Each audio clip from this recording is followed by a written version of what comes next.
The Earth is very flat. What's going on, everybody? It is Tuesday, May 25th, 2021. This is Brandon, host of Brandon's Show. Hope everybody's doing good out there. And in the chat, we've got Salted Cedar, Paul Cruikshank, Flat for Life, Sean Hawkins, Globe Thrusters, Igor Grudchik, Bill G, Howard Moore, Enigma, C4, My View, 1875, and Askin Raziv. What's going on, guys? How is everyone doing this evening or morning, depending on where you're at?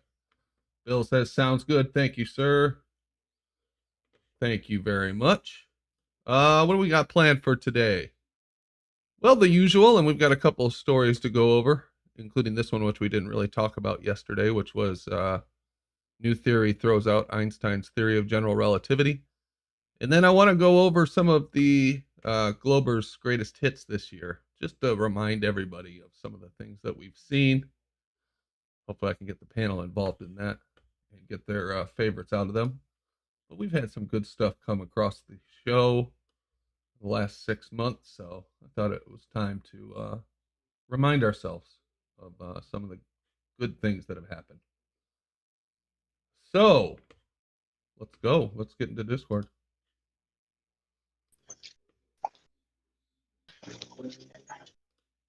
What's up, everybody? I heard you. Yo, we're live. Hello, Brandon.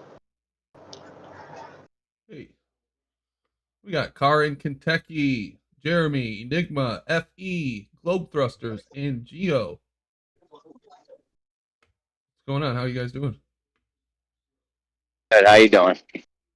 Not too bad. Not too bad. It's pretty hot here. Good, My man. air conditioning's not working, but other than that, I'm pretty good. Not complaining.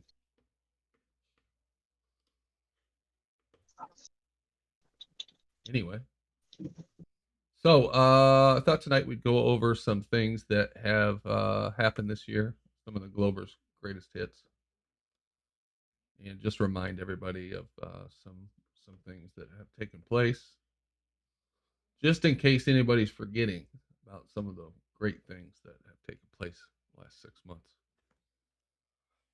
It's gonna make me mad. I think it's good to keep things fresh in our memory. Anybody got any big news? I know Austin Witsit Gets It was over at Gems. I was listening to that. Did you hear that, Jeremy? Or did you miss it? I've been in the crypto room all day. Oh, okay. Cool. What's he been going off there for a while now, or? Yeah, him and BioDuel were going at it. And Tommy was trying to get in the middle of it, and it wasn't working. It was pretty fun. But I can't remember who linked me this story. Somebody in chat. Somebody remind me. But there was this story that somebody found called New Theory Throws Out Einstein's Theory of General Relativity. And I thought we'd take a look and see what kind of new nonsense they're trying to replace the old nonsense with. Super chat from Andrew Witherite, $5. Nice to see the stream up today. Thank you very much, sir. It is good to be here. So this says, should be sharing. Using newer mathematical tools, my colleague and I have demonstrated a new theory that may accurately describe the universe. Pretty convincing already, huh? It's on a site, futurism.com. It's got a picture of Einstein, of course. Yeah, GR is going down a drain. Yeah, everyone know. Even some of the ballers know it. Like if you ask Veach, he'll tell you that it's on its way out, so to speak.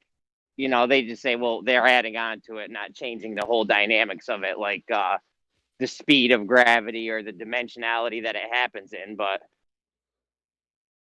which have all been changed the whole time from Newton to Einstein. Yeah, I'm sure they'll have some insane nonsense. they say something like, At the What's same up? time, they'll science tell you changes. that Go ahead. I was gonna say, they'll tell you they know how everything works.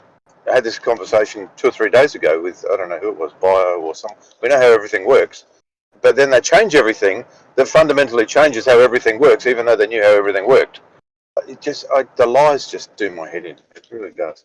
Well, I'll tell you what's doing them in is these UFOs now. If they have stuff, I don't know about you guys, but I've been told multiple times that things can't move in the atmosphere like the ISS does. It's defying physics. And now we have these UFOs in the atmosphere that are moving like that, defying physics. So they got a lot of problems coming up. Yeah, was that you that was making that point yesterday? That they're always, saying that we know the rules of physics, we know how things work, and then they're on TV admitting that indeed there's some things that they don't know how they work and they're defying physics. Yeah. Not only that, the government's been lying to you for the past 50 years about the existence of these physics defying things. So, I mean, it's like a double whammy for them. Oh, but they're telling the truth now. I mean, as long as they tell the truth eventually, it's okay. But then wait for the overarching comment at the end. But why would they lie? But why would they lie about it? Right. Yeah. Why would they lie? Good question. So let's see what this guy's saying. A pair of professors from North Carolina State University are proposing an entirely new model of physics that could rewrite the way we think about matter. Okay. Their extremely ambitious proposal does away with particles or waves, both fundamental building blocks of matter, and suggests instead that all physical stuff in the universe is made up of fragments of energy instead. That sounds about right. Well, I suppose this is just a couple guys at a university that are saying this. But it's still... Yeah, so yesterday in the after show, Travis was going at it with, I think it was Biojoule again, and putting forward some ideas on the ether and whatever, and he was accused of, oh, you're just making shit up. And then Travis went on to say, yeah, well, any new idea that ever comes along is originally some guy just making shit up, and then we figure out whether it's true or not, which is exactly what these guys are doing, and they've been published, and it's credible. But if somebody like us does it, well, we're just making shit up. Oh, somebody from the work? electric universe had said that, they'd be lambasted and tarred and feathered. Yeah. I'm just wondering, does electricity attract electricity? Because that's what they're going to need now. I don't know. Does it? If all this matter, there's no more particles and waves, it's all electricity. You're going to need electricity attracting electricity now, no? I don't know. Yeah, it all gets attracted to the center of electricity. Yeah, to the center of the electricity. I'm just looking through this to see. Using newer mathematical tools. What the hell is a newer mathematical tool? My colleague and I have demonstrated a new theory. Instead of basing the theory on the warping of space and time, we considered that there could be a building block that is more fundamental than the particle and the wave. Yeah, okay. Working from the idea of a universe of flowing energy lines. That's interesting. We looked for a single building block for the flowing energy. If we could find and define such a thing, we hoped we could use it to accurately make predictions about the universe at the largest and tiniest scales. At least these guys are thinking out of the box. I'll give them that. And they're not, stuck, having to say, oh, the theory of relativity is 100% true. I'll give them that. It's cool. But it shows you what a boys' club the whole thing is, doesn't it? If an idea like that comes from within their community, oh, well, let's have a look at it. But if it comes from outside by some,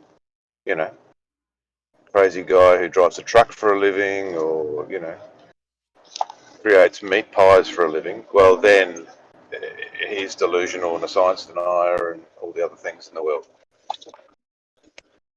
Oh no, I guarantee Yeah. if someone just came into went into Gems, one of us talking about this and said, I've got a theory about flowing energy lines. Yeah. I might pitch this later over there and watch it and let one of them Yeah. rip See me. if they've read it. That'd be great. This Yeah. is the same sort of crazy stuff that Right the Hand used to say. He'd had some weird ideas about things being connected to one another through invisible string or whatever it was. I say weird in the sense that it's totally outside of the box compared to the main narrative, and it just got ridiculed and laughed at and called names, and we all heard it. But these guys come up with it, and they're genius.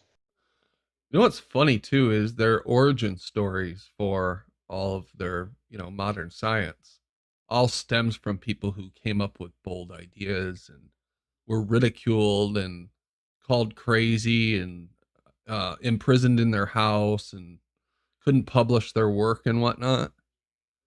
And then they turn around and do the same thing to other people now. It's just like a cycle that always repeats. It's all about power, in my opinion. Power and keeping the knowledge that you have secret, Well, they want to seem like they can give you all the answers. Like if you start having questions they don't have the answers to, people are going to go elsewhere. That's why when they were at war with religion, they just started, going crazy because they had to have all the answers. When the people came, what are the stars? Where are we? What's the nature of reality? They had to just start making up this mathematical model to tell people like this is what it is because they wanted to get the power over the religion. The people are going to the government, the science people now instead of the religion. Yeah. So it's all about power and control. Oh, for sure. For sure. So many scheming, greedy liars out there. Not everyone, but Why would they lie? Hey, what's up, guys? hey, what's up, Gio? Hey, yeah, I was thinking too. I mean, it's like that idea of gatekeeping. It's interesting to think about. Like, on one level, there might be like let's say, actual gatekeeper, someone who's doing it consciously. But I also see it happening, even in people that might not even be conscious of it. Like even like the ridicule and a lot of that suppression. Just that whole energy is, in a sense, is gatekeeping, like on a different level. It's almost like unconscious gatekeeping. I don't think it's unconscious, but I get what you're saying. I think that they know exactly what they're doing. Well, I was suggesting the idea that maybe some do, but maybe others are. Well, I hear what you're saying. Yeah, that it's all conscious on some level. Yeah. No, there's definitely some useful idiots out there that just go along with it. I'll agree with that. Yeah. Like Sean Hawkins. Right, Sean? My man's a ex-crackhead at least. Yeah, he's not a crackhead now. Good for him. Yeah, good on you, Sean. Well, there's like a way in our culture that not all information, like it seems like it should be ideally where each person could have their own perspective, and then ideally we just respect each other. Maybe we have different perspectives, but instead it's like there's all these like rules of what you can think and can't think. I mean, just in terms of people and the way that they treat other people. I mean, it's like if you go into Gems and you just start speaking things, it's like there's a whole list of things that they don't want you thinking. That's for sure. And if you think those things, they're going to drill you and use whatever tactics they can to beat you down, make you question yourself, try to socially shame you and, in different ways. It's like, it's kind of that idea. It's like, apparently they, people, it's not okay just to think certain things, that other people need to police you. Police you and try to make you feel like total shit. For sure. I'm telling you, we're headed to George Orwell's 1984 soon. Yeah, I mean, I actually left Gem server. I mean, I've pretty much joined it and left it, 2 or 3 times over the years. And I left it again the other day. I'm just done. I feel so much better leaving it. Again, I only rejoined it for like the last month or so, and it is cool that they're having conversations over there. I mean, just in terms of, this topic, it is cool in that way. And sometimes, I mean, there are cool guys over there. I've had good conversations with certain people, and sometimes if you catch it like certain part of the night where there's cool guys in there that are all being chill, but I just am not interested any longer in just in that energy, I suppose, where it's like you go into somewhere like where you're interested in the topic and then you just have a bunch of people just slinging shit at you. It's just, it's not that I get personally affected by the insults. It's just the energy of it is so toxic that, it just feels like a liberation to not be a part of it for myself. That's the trenches right there. You're knee deep in trenches, trench warfare right there going up in there. Yeah. Yeah, but is it really like the trenches in a good way? You know what I mean? Like, because those guys, they have an agenda, overall. I'm not saying, I mean, there's different guys in there, but it's like, they're not trying to further the conversation or, pool ideas together. I mean, they have an agenda, which is to beat flat earth out of you, basically, is their agenda. So it's like, I just don't really feel like it's going up against authentic people that are actually interested in the topic. Like, they're not going to change their mind. They're actually there just to beat you down. So I don't really see. There's like a three phase plan that they have. Number one, they'll try, if you come in new, they'll try and reason with you and argue the points of, the gravity and the refraction and all the typical nonsense. And then if they see that's not working, well, then they'll kind of transition into ridicule and try and, make you feel like you're an idiot and you don't understand and all of that stuff. And then if that doesn't work, then you literally get abused and called names, and they just become vile people. So it's just like a gradual transition in conversation. It's just the speed that it transitions. That's the only thing that changes. Yeah, for sure. And I hear what you're saying, Jeremy, that it is the trenches in a sense, because they're in such opposition that it can be kind of like almost like intellectually like a test sort of to actually like hold your own. So I see what you mean on that level. But I mean, even like when Witzik goes in there, like, I mean, Witzik can be on other shows, where he's talking in different ways and talking on different topics. And usually when he goes in there, like, it's interesting, it's entertaining, but I don't know. I feel like he usually is super upset. Everybody else is. There's usually no like progress that's made. So I just don't see where the progress is. I don't see any benefit. Like, there's no growth. There's nothing positive that seems to come out of it all. I think we've taken this as far as we can with words. It's pretty clear that words aren't going to get us any farther than it. We're basically at a standstill, and something in reality needs to be done. No words are going to. We've taken it as far as we can. Maybe we can go a little farther with words, but ultimately, words aren't going to end this. No, I agree with that. Yeah, and that place can get to you, especially if you're new and you go over there, and you're not used to. To be clear, like Jeremy's not trying to incite violence. Anyone? Let's just make that clear. You're saying words won't solve this. Oh yeah. Yeah, talking about like we need some science or measurements or something. That's it. We don't. Science and measurements, not violence. Want to make sure nobody misquotes you, buddy. That's all. Jeremy's trying to get everyone to rally for a violent event. No, like you can have all the definitions and logics and citations and everything. Like we've taken that so far because they just make up gibberish, change the definitions of words. Then what do you do then? Yeah, I notice a lot of what happens in there too is that they'll just completely make something up that you didn't say or think at all, just to kind of make this like socially shaming kind of thing happen. Like I was talking at one point about like the other day in there about the moon landings, and I was, they were saying, well, why don't you believe the moon landings? And I was saying, well, and I was beginning to explain how, I spent several months looking into it, and someone in there said, okay, so you're telling me that you don't look anything at all into anything yourself at all, and you just are blindly believing it was false. And I was like, what? That's not what I said at all. Actually, what I said is that I've looked into it myself and came to my own conclusion. It's just weird how they do that. And then like I feel like half the time I just have to, once they say something, I just have to like rewind and be like, no, actually, I didn't say that at all. Then I just have to keep. it's just like a way that they try to manipulate the situation to make it look like you're saying like that you have a position that you don't have. You know, I haven't brought this up for a the while. fallacies. They let the fallacies fly for sure. I haven't brought this up for a while, but we looked at this some time ago, and it's a document I found called Traits and Tactics of Disinfo Agents. And it has a bunch of different techniques that are used for psychological operations.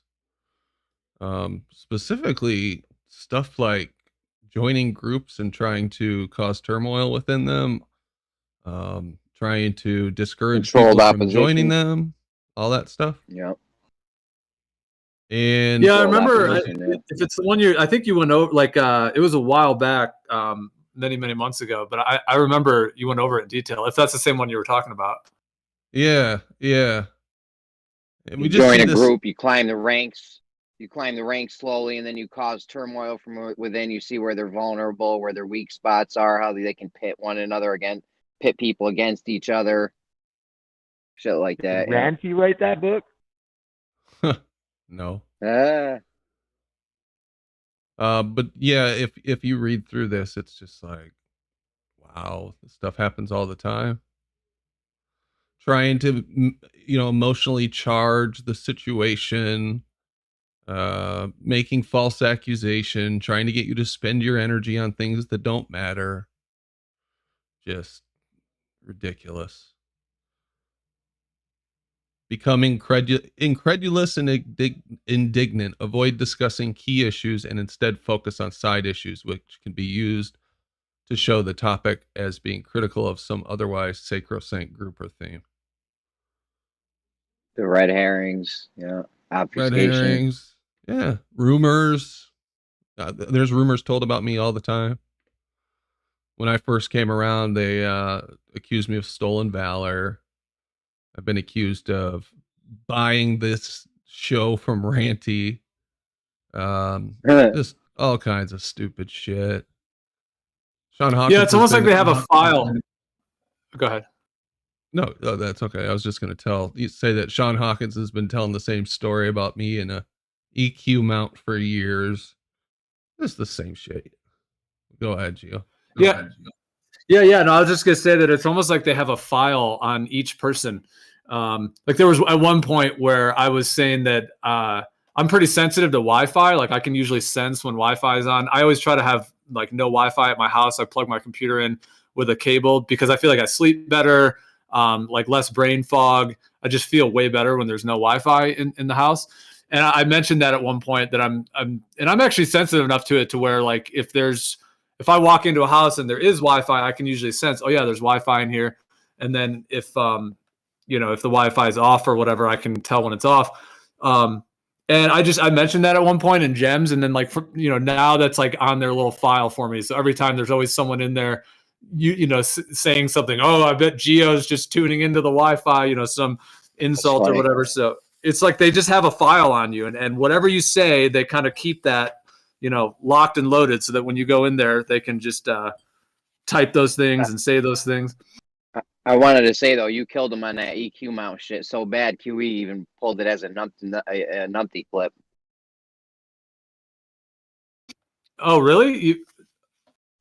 Brandon was going over an EQ mount with someone one day, and oh, Brandon. Okay, yeah. Yeah, QE got a hold of I the haven't clip heard that and, one. No, must have been Sean. It had to be Sean. You guys got to start watching QE's numpty clips, man. They're fucking great. Yeah, I always mean to watch them, and I don't, but I got to check them out. They're all in a nice, neat playlist on his channel. How much does he pay you? They're just no, they are. They're funny. I'm in a bunch of them. Chemo. They're just good. They show the number. George Hanna-Took's in one. QE's got him back to back saying the Earth does rotate under the bullet and the Earth doesn't rotate under the bullet. Like it just shows how what kind of games they're playing. Yeah. With their double speak and their fallacies and shit. Listen to this one. Sidetrack opponents with name calling and ridicule. This is also known as the primary attack the messenger ploy, though other methods qualify as That's a variants big of that one. approach. Associate opponents with They use that a unpopular lot. titles such as kooks, right-wing, liberal, left-wing, terrorists, conspiracy buffs, radicals, militia, racists, religious fanatics, sexual deviants, and so forth. This makes others shrink from support out of fear of gaining the same label, and you avoid dealing with issues. I'm surprised the word flat earther was, well, they had conspiracy theorists. I think this was written before flat earth was a thing, but Wow. it would be today if they rewrote it, I'm sure. Oh, yeah. Well, they had it covered with conspiracy theorists. Question motives. They do that a lot. They use that a lot, too, that last sentence you read. Yeah, they do that a lot. Ridicule. Post you as some kind of fanatical nutcase. Shit like that. Yeah, that's interesting. I mean, that does happen a lot where, people will try to label you something just to, like you said, just to try to make others scurry away and, away from what you're saying, just because they've attached you with some idea. The other one I was thinking is New Ager. That's one that they'll use. New Age, yeah. Yeah. I think that's why Bev distanced himself from the term flat earther, because there's just so much attached with it. Right off the jump, you say I'm a flat earther. People get all these fucking ideas in their head. Oh, you're a nutcase. You're crazy. Oh yeah, definitely. They've neuro-linguistic programmed those words, and they're just loaded with meaning. Myself, like in Discord, I have flat earther after my name. I don't give a shit. And you know what's funny? I hang out in other groups completely unrelated to flat earth or anything like that. I don't say shit about flat earth, but it's right there in my name. So I figure the more you can the more people know that you're a flat earther and you associate with them, and you seem to be a normal human being and they get along with you, at some point they're going to wonder, hey, this reasonable person here, are you really a flat earther? And I have had people ask me that. Are you really a flat earther? But yeah, I'm a flat earther. Jump in, Brandon.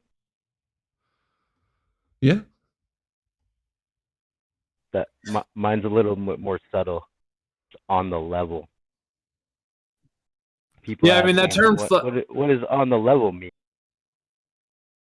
Yeah. Well, the term flat earther is definitely interesting. I mean, I never have really called myself a flat earther over all these years, but I mean, I certainly, I have identified with the term in different ways and use it a lot. But I can see it both ways. I hear what you're saying, Brandon. Like I can see in a way of just owning it, and just being like, kind of just trying to burst through all of the negative energy that's associated with it. But then I also resonate with the idea of sort of, I don't really think the Earth is flat necessarily. Obviously, it's it's more of a level topographical plane. It's not a sheen flat surface. But also, the word flat also means horizontally level is one of the definitions. So it also fits in that way. But yeah, that term has been used, socially in a way that has tainted the term. So I can see it both ways. I like the idea of kind of owning it and trying to kind of heal that energy of the negative view that people might have, or the confusion, people thinking that we think it's a disc, floating out in space or whatever. Then I can see the other side of it of sort of, distancing or not associating with it, just to kind of create something new, almost like plant new seeds, instead of using that term. But I could see it both ways. Yeah, I definitely can too. I don't blame someone either way. I just figure, fuck it, I'm gonna own it. I am what I am. People know what flat means. They know you don't mean a perfectly flat sheet of paper. At least I hope they would. And anybody who would think that is what it means, that there's no mountains or hills or valleys, I'm not going to get through to that person anyway, because you got to be stone cold dumb to think that somebody else thinks that the Earth is a perfect sheet of flat paper. Right. I've actually heard people come into 24/7 and say, "Well, I can debunk you right now because flat means two-dimensional object." And yeah, that's been Glover's arguments, believe it or not. as stupid as that sounds. The more common thing is when people think of flat earther, they think that of a disc that's floating in space that you can fall off, the water's falling off, there's the sun never sets, or maybe the sun sets below the disc, like, and that it's just, all of the stupid, retarded, that whole thing. I think it's more common what people think of. I think in terms of the mainstream people, whereas not too many people in the mainstream might actually understand what we actually are saying, which is that it's like the floor of the universe, it's a level plane, with the heavens above, more of like a realm rather than a disc, floating in space. Because they're just taking what they think the globe is, and they're just saying, "Oh, flat Earth," and then they're just making that flat, and then they think that that's still in the heliocentric solar system.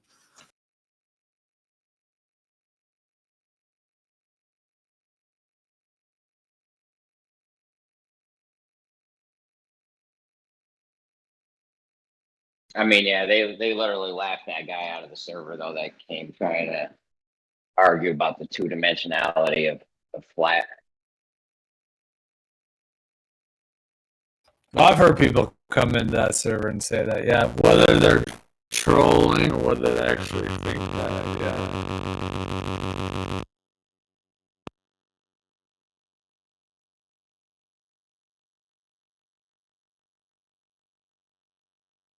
It's probably level Earth or might be a more.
Okay, you should be able to hear me now. It's like everything decided to quit working at the same time, and then Discord updated. So hopefully whatever Discord just did fixed it. But we'll see. Sorry about that. Thought everything was fixed. Oh, what up, Brandon? Oh, sorry about that. We dropped out. Everything just died for a minute again. I don't know what the hell happened. Yeah, it's working now though. Actually, yeah, there was like Discord a funny updated. there was like an echoing buzz that came from your mic. It sounded like it was like getting. It was awesome. It sounded awesome. Yeah, it was like a powering down, like kind of buzz sound. What the hell? You guys are probably long past it, but I wanted to make a point about that term "on the level" that you use, Rob. That is actually a greeting that Masons say to each other, on the level. Did you know that? That's what Master Masons say to each other, that they're on the level. Just thought. Yeah. That's how Brandon greets give me all a his citation for that, Brandon. Yeah, hold on. Let me get one of my books off the shelf. We knew it. Brandon's in it. He knows. That's how he does it. He is the citation. That's how he greets all his fellow Freemasons. Yeah, Oh, no. exactly. Takes one to Yeah. know one. I helped write the book, so I don't know why you're asking me for a citation. Don't they also do? Here, I'll post it here. I have this image, but the whole thing that people did for a while, I guess it's not as popular, but the whole like keep it flat thing with the arm, like the level arm that you put up. I found this little meme. I just posted it, but I don't know that much about it. But apparently, that is something that they also use, like that using the level arm. Oh yeah, people brought that up when they started doing that level arm Maybe thing. they're That is just literally trying to a get into our Masonic circle. thing. Keeping the bloody oath, apparently, yeah. Yeah. Squaring the Oh circle. man, maybe they're just trying to break into our circle. Well, that's square. That's called squaring the circle. That's another thing that the Freemasons do. Keeping the bloody oath. Keep it flat is Freemasonry. Do not make vows upon their altars. Rather, let your yes be yes and your no be no. Huh. That's what it means by a flat rate. Yeah. Oh, okay. The fledgling vows that if he breaks his vows, his throat will be cut. The Master Mason vows that if he does the same, he will be ripped in two. Ooh. Well, I wonder why these guys keep this shit a secret. Yeah, getting your throat cut and being ripped in two. I mean, those are not concerning threats. What's weird? What's fucked up about it? It's not about that. It's about they take an oath that's higher than the. Like if we were to sit at the Supreme Court and put our right hand up, well, they can lie under their oath too with each other about it and not. You know what I mean? It's like it's not a problem. They don't testify on their own, stuff like that.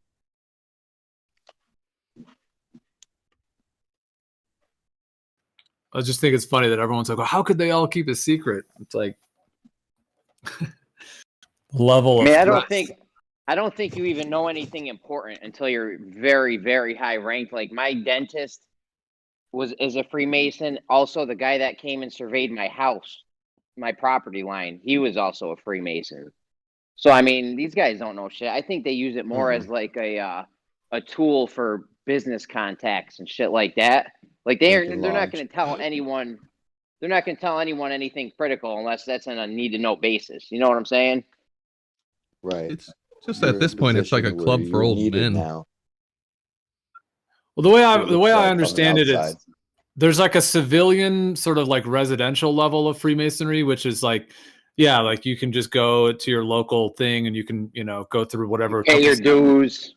Yeah. Yeah, but that's like the civilian level. The level of like more the secret society part or the like clandestine, that's like a whole nother octave, which is more like, a brotherhood or whatever's going on at that level, which I think is a whole different level than the civilian. Now, maybe they do like pluck people from the civilian level to go into that level, but probably not that often, because I think probably at that higher level, it's mostly all, through the bloodlines and the family lines or whatever. And they just use the Freemasonic, parts of that in order to kind of keep the control within that part of it. Yeah, just use the That way, one part when as you're the looking front at it, for you're the other going, "Oh, part. these guys are just normal, regular guys," Yeah. In the meantime, there's a few at the head of the table that are doing wild, evil shit, controlling humanity and shit. The ones that those guys are collected money for.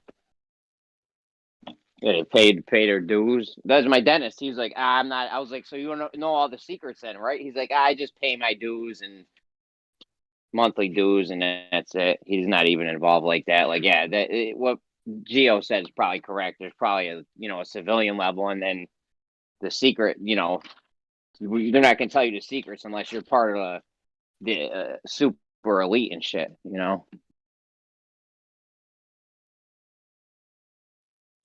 Yeah, I think that shit used to be really popular back in the day. Like after World War II, sometime around there. Could have the timing slightly wrong. But most of the ones that I've known at this point are like guys in their 70s, 50s, 60s, 70s. They get together and sell hot dogs and make donations to children's hospitals and stuff. It's like nothing. We got a Yeah, lot of it's not secret at all. organizations. I mean, it doesn't even have to be this one. They could have used this at some point and completely switched it to something else. I personally think there's multiple groups vying for power. Otherwise, we would know, and they would have had us all. You know, they would have fulfilled their goals of total control or power by now or whatever. But I feel like there's multiple groups that are vying for power constantly. Because, you know, you got different organizations. You got Skull and Bones, Freemasons, Bilderberg Group. Some of them are probably in some of the same groups. You know, I don't know the inner workings of it, but I'm just saying there's more than likely there's more than one group. Yeah. Yeah, probably. But The anyway, Bushes were Skull and Bone. Oh, God. no, that's okay. If you had something else to say. Yeah, No, there are I don't. some I'm just saying, creepy Ivy League secret societies though that you hear about, like that Skull and Bones and some other ones. Really makes you wonder Yeah. what the fuck they're doing. And some of those dudes are like come out to be presidents and shit. So I mean, who knows? Yeah, they might be working together in some aspects, and then they might be at odds on other aspects of things. Who knows? Have you guys ever thought of the possibility that even within their ranking, their society, whatever, that they actually have like, you know, fights or power struggles within their own groups? Yeah, that's what I'm saying. There's a power struggle constantly happening. It's probably a constant thing. Yeah. Yeah, that's Within interesting the, to think about. at least within the groups, not within the groups, but there's at least a power struggle between the different groups, and there probably does happen where it's in house. Yeah. It's interesting to think of the idea that maybe they will like crumble from the inside eventually, you know, to some degree. Nah, That's happening. I don't know. That doesn't seem. I don't see that happening. Maybe if we're lucky. There's You feeling always going to lucky? be greedy, power hungry people with no ethics or morals around. And what we need to do is figure out how to think for ourselves and apply critical thought to things and teach that to our kids and the people around us so that we don't fall for their bullshit. That's how we protect ourselves.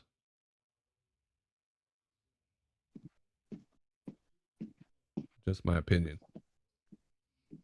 I agree, but it seems like people like side with them. Like I even have just like people that I've known that are not even necessarily into all these topics, but it's like they defend, and you know, like they defend the globe Earth, or they defend, you know, a lot of these things just almost unconsciously. Like it's like, why are they defending it? You know, I guess maybe they just believe it, and so they're defending it for that reason. But sometimes it makes me feel it's like almost like they're gatekeeping, even though they don't even know what they're gatekeeping for. Most people don't even know it. I mean, a vast majority of the population isn't even well versed in what's going on in the world, politics. You know, they just care about their own little thing, whatever they're into. Don't think about the big picture or watch the news. And then the people that do, a lot of them are sucked into the duopoly, red versus blue. And then even another layer under that, there's people who do see that for what it's worth and understand that, you know, corruption is rampant and there's a whole bunch of bullshit going on, but they get sucked up in that layer underneath that, the mainstream media, which is mainstream media in disguise, and get caught up in a whole different world. Breaking through all those levels of bullshit that they have built up is quite an effort. Especially when you got every single organization out there, you know, school, the media, politicians, whatever, reinforcing those mainstream narratives constantly.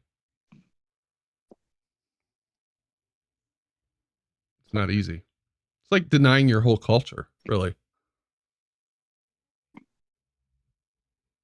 Pretty much, yeah. I mean, when we think about like when we were in school, we all were like putting our hands over our hearts and doing the Pledge of Allegiance. Like it's almost like some Holocaust, like Nazi. Like what were we even doing? You know what I mean? Like praying to this flag. Like that's very ritualistic and bizarre to be doing that every day.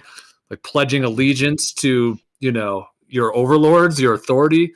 And then everything that we were taught in school, and like, yeah, I hear what you're saying. The whole system is built upon these people's vision of what they want, and then to go against that is almost like going against, the entire system. That builds. You know what that does with your hand over the heart. Saying a pledge of allegiance. That builds patriots right there. And with patriotism, you can make people do things they might not normally do. You want to be a hero for your country and do the right thing by your country. You could get someone to, lie to their whole family, do things they just wouldn't normally do for the Patriot card. So Yeah, then that plays right into NASA. That's big time, right into NASA. Yeah, in terms of like space and how do you keep a secret? How do you keep the secret? By threat or by listen? If you ever fucking tell anyone, man, you're going against the country. You're gonna die if you have a deathbed confession. You're gonna die a treason, whatever the people are that commit treason. I just asked my 15-year-old and my 17-year-old. I was like, "Y'all know the Pledge of Allegiance?" And they both recited it like a chorus. They're like, "I pledge allegiance to the flag of the United States of America and to the republic." And then the 15-year-old started stuttering a little bit for individual, but then she caught right back on. For liberty and justice for all. And I was like, when did y'all stop doing that? And she said in 5th grade, so that'd have been probably about 8 years ago. Quit making them do it, but it stuck with them. Yeah, we used to say that shit. That is weird when you think about it, but I mean, what it says though is good. Liberty, justice for all. Concept is yeah. Oh hell yeah! Too bad they're using it for their own. They're using it for their own evil devices, though. That's how you build patriots, to do shit people normally wouldn't do, not just have pride in their country. I mean, that too, but that's what kills me, man. Like, if we get attacked, I mean, we don't really need that. Then we'd all band together and fight. It goes without saying. I mean, it's just the way it is, But it seems like we're always the ones attacking. Have we ever really been attacked? If you want to count Pearl Harbor, then I'd say yes. But I mean, as far as the continental United States, we've never even really. The British. Remember when we kicked their ass? Those guys. Just kidding. There's a lot of European people from the UK in this arena here. You're gonna piss a lot of people off. Half the audience.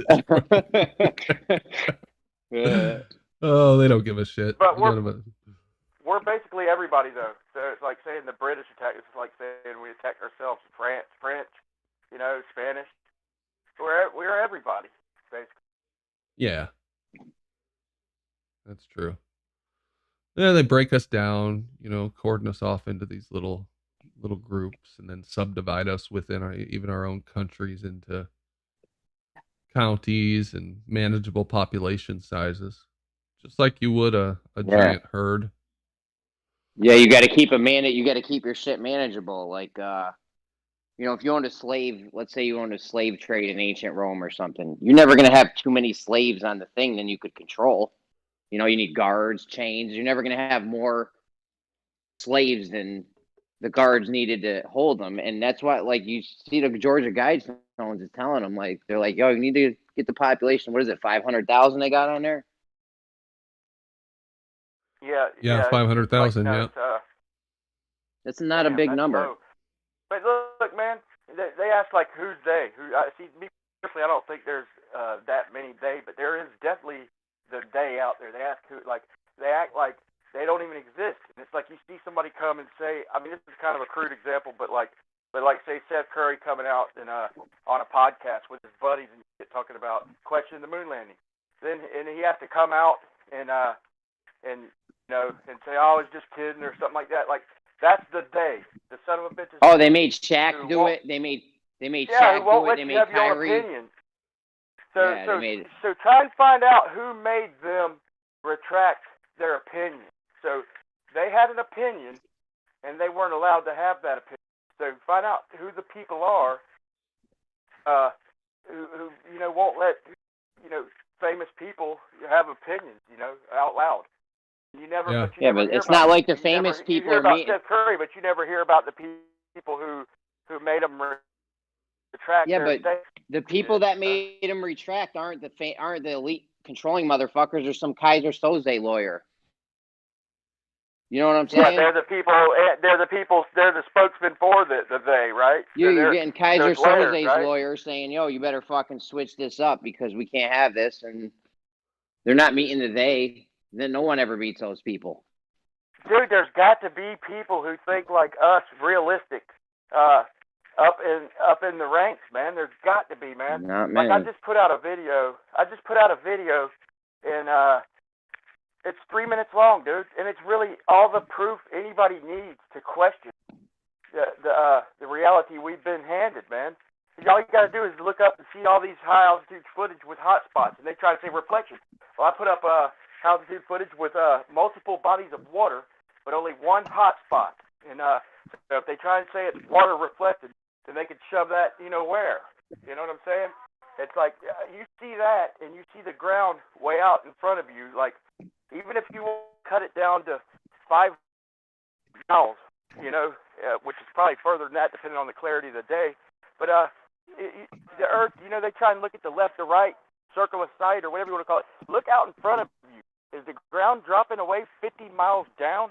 No, it's not. It's looking out level, as far as you can see till it blurs out. I mean, it's in my opinion, anybody who sees that and you're going to stick to the ball or whatever and not at least question it, then you're going to have to just ignore even seeing that. I mean, I don't know what else to say. Another thing with this, controlling the herd we're talking about, that's one of the things I think about too, is that whoever created us built in planned obsolescence. So like, as we get wiser, we also get weaker. As we start realizing the truth of the world, most of us, some of us are wise or younger, but for the most part, start really putting two and two together and kind of getting to these deeper connections until you're a little older. And by that time, you're nearing middle age, you're fatter, you've got a family, and you got a few years left till retirement. If we lived to be 200 years old and we were strong as we were when we were 20, do you think they could control all of us? Oh, no way. Yeah, absolutely not. It's perfect. They need so us. we replicate ourselves. So the first 20 years, we can't really do much. We have to learn and all that stuff. But our parents are working. They're in their prime. Then we come into our prime. Our parents are older. They're still useful, whatever. We raise our children. And it just kind of cycles through just long enough to replicate ourselves and always have useful workers at that, Dude, for that period of time. That's a crazy good point, dude. Because if I had the energy I used to have, I'd be putting together a convoy. I mean, I'd be putting together a group to go down and like I think the only person I've ever heard of is like Jarl Vanderhoy, who got turned around going down there. But I'd be trying to put together everything to get a badass ice cutter, and it'd be my life's mission if I had the energy and without the responsibility to go to push the envelope and push the limits and the boundaries and shit, man. Yeah, but now all the responsibility. Yeah, you're right, man. You nailed it right on the head, Brandon. The system's set up perfect. You're 20 years old, like Brandon said. You go out, get yourself a wife, a job. You're working at a career, raising kids for the next 30 years. Now you're in your 50s. What are you gonna do? What are you gonna 50s, do? 60s, or yeah. But think Let's say about it, though, man. we live What? 200 years. You're 150 years old. You're still strong as an ox. But let's You think still about got all this, that though, y'all. energy. Are you gonna put up with bullshit working at fucking McDonald's or making fucking working in at a desk for 150 fucking years? You're not gonna figure shit out by then. People aren't gonna get together and go, you know what? We've been around a long fucking time. I know what we can do. It's just some bullshit, yeah. Let's think about this though. What if you had if you're one of the people and you had like multiple billions of dollars, close to $1 trillion or whatever? What are you worried about? I mean, just the obvious. We talk about the obvious and wanting to make things limits limited and finite and want to make things overpopulated, division, fear, and all that. But what would you be worried about? Like, would you be worried about war? You know, would war affect you? What, I don't know. Like, how are all your stocks? I mean, I don't know. If you have that much, it seems like you'd be diversified so much it don't matter what would happen. But they've got to be scared of something. I mean, any comments on that? Yeah, they're definitely scared because these are motherfuckers build underground bunkers. Colorado is a very famous spot. Lots of them have underground bunkers in Colorado because of the mountainous high terrain and shit. They're safe in case a flood happens. They probably have multiple bunkers, but I know a lot of elite people. There's a lot of bunkers in Colorado. They're probably worried. health freaks too, man. They probably, dude, because if you had all that, dude, you would want to live every single year, period. You wouldn't. Yeah, so I'm saying something scares them. Something enough to do that, to build an underground bunker. You're scared of something. You know, society collapsing is probably one of them.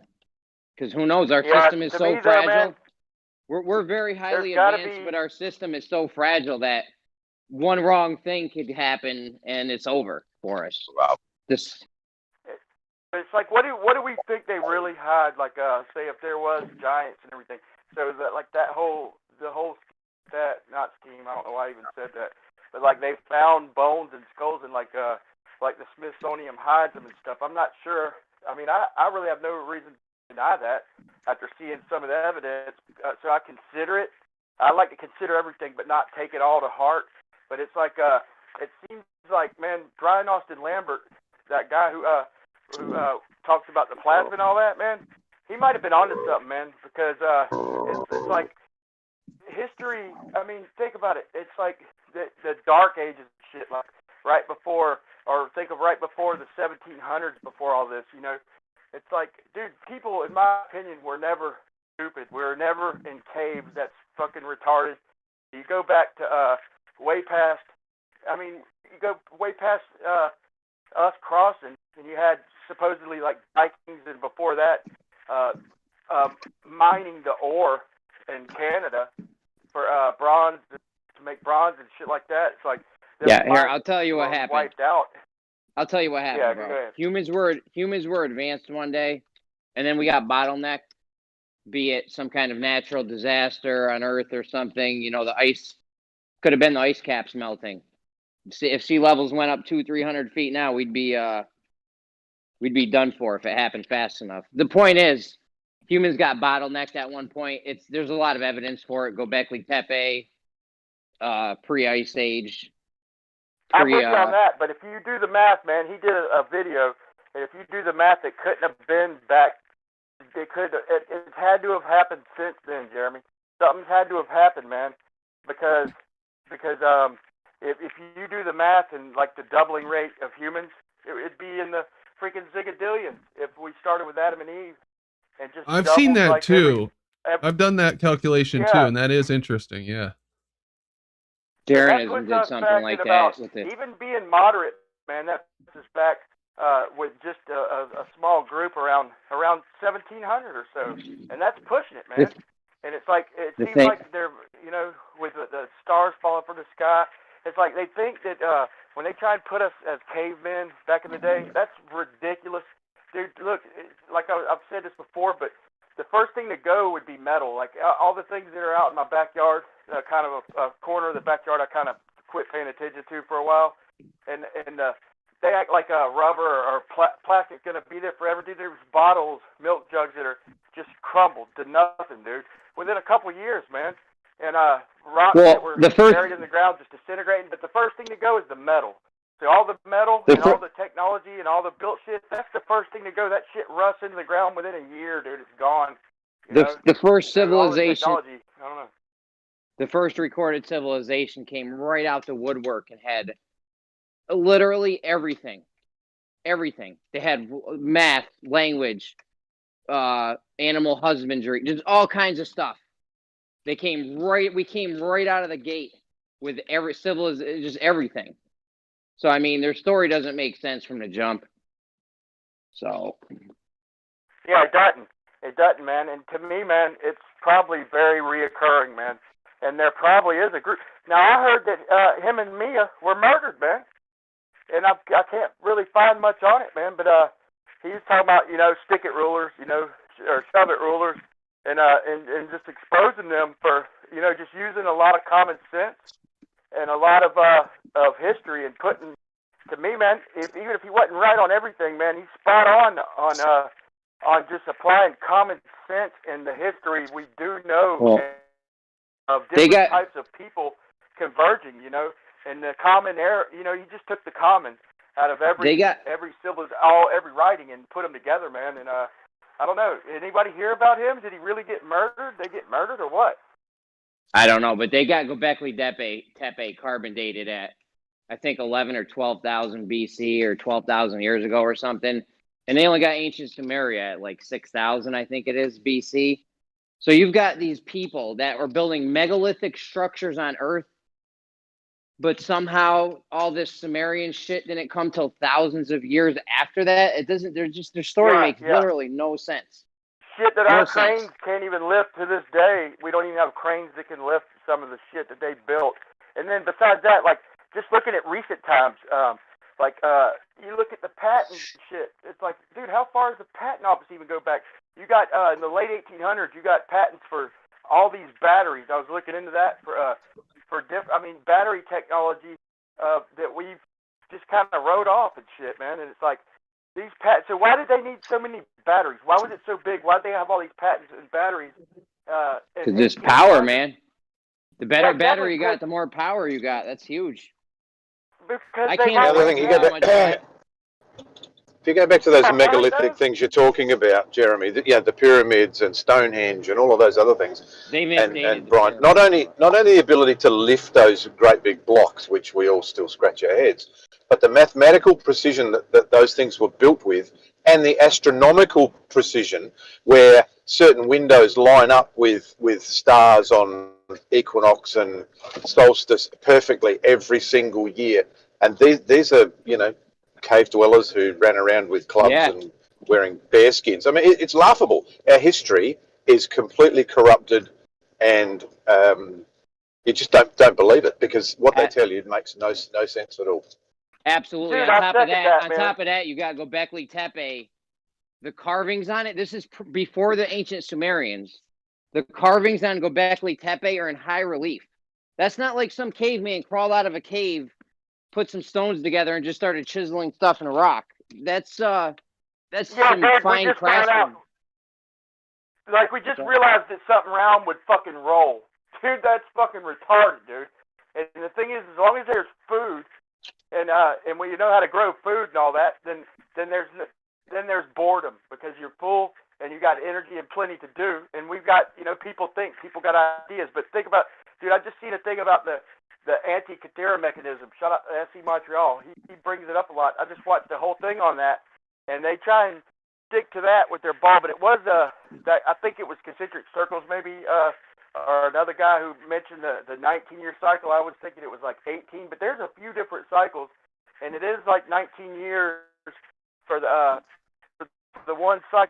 But these are cycles that they try to fit with heliocentric. Then they try and say that the plane, the solar system, the plane of the solar system is flat, and everything is right there. But dude, it all pushes back to geocentrism, And they had this thing that had all these gears and all these teeth that they're still trying to figure out. So it's like things we don't even know yet, and they've done all the X-rays and all these people have studied it, and all these professors and all this shit, man. And this dates back to pre-Greece, man. And they think they were like heading to Rome or some shit. They're trying to guess which way the boat was headed that wrecked at Antikythera.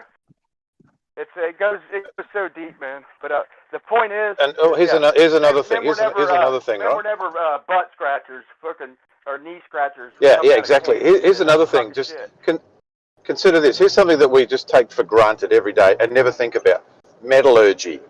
Okay, so you got these butt-scratching cave dwellers who figured out how to blend metals together to make brass and or whatever the hell. I'm not a metallurgist, but number one, they were just living on the earth and living on dirt. Now, somehow they figured out how to dig up certain parts of dirt, and then they had to get their campfire to a temperature high enough to melt iron ore and copper and whatever the hell, and then put it all together, and then.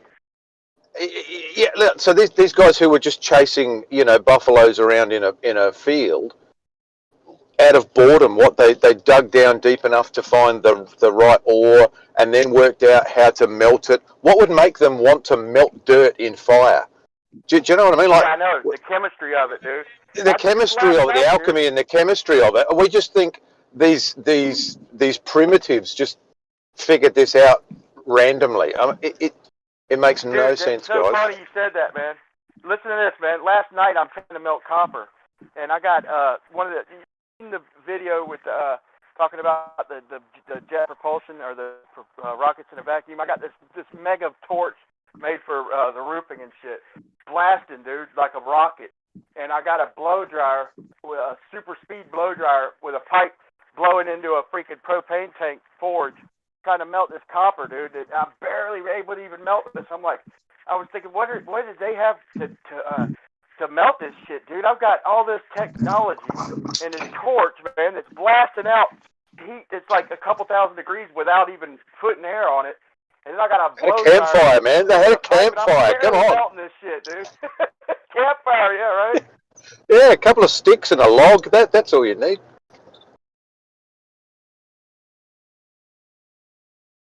Yeah, see, the caveman part comes from, that's what I think it is the caveman parts come from, like, during the disasters, man. And, there had to be a flood, man. I mentioned, the seashells on top of mountains and shit.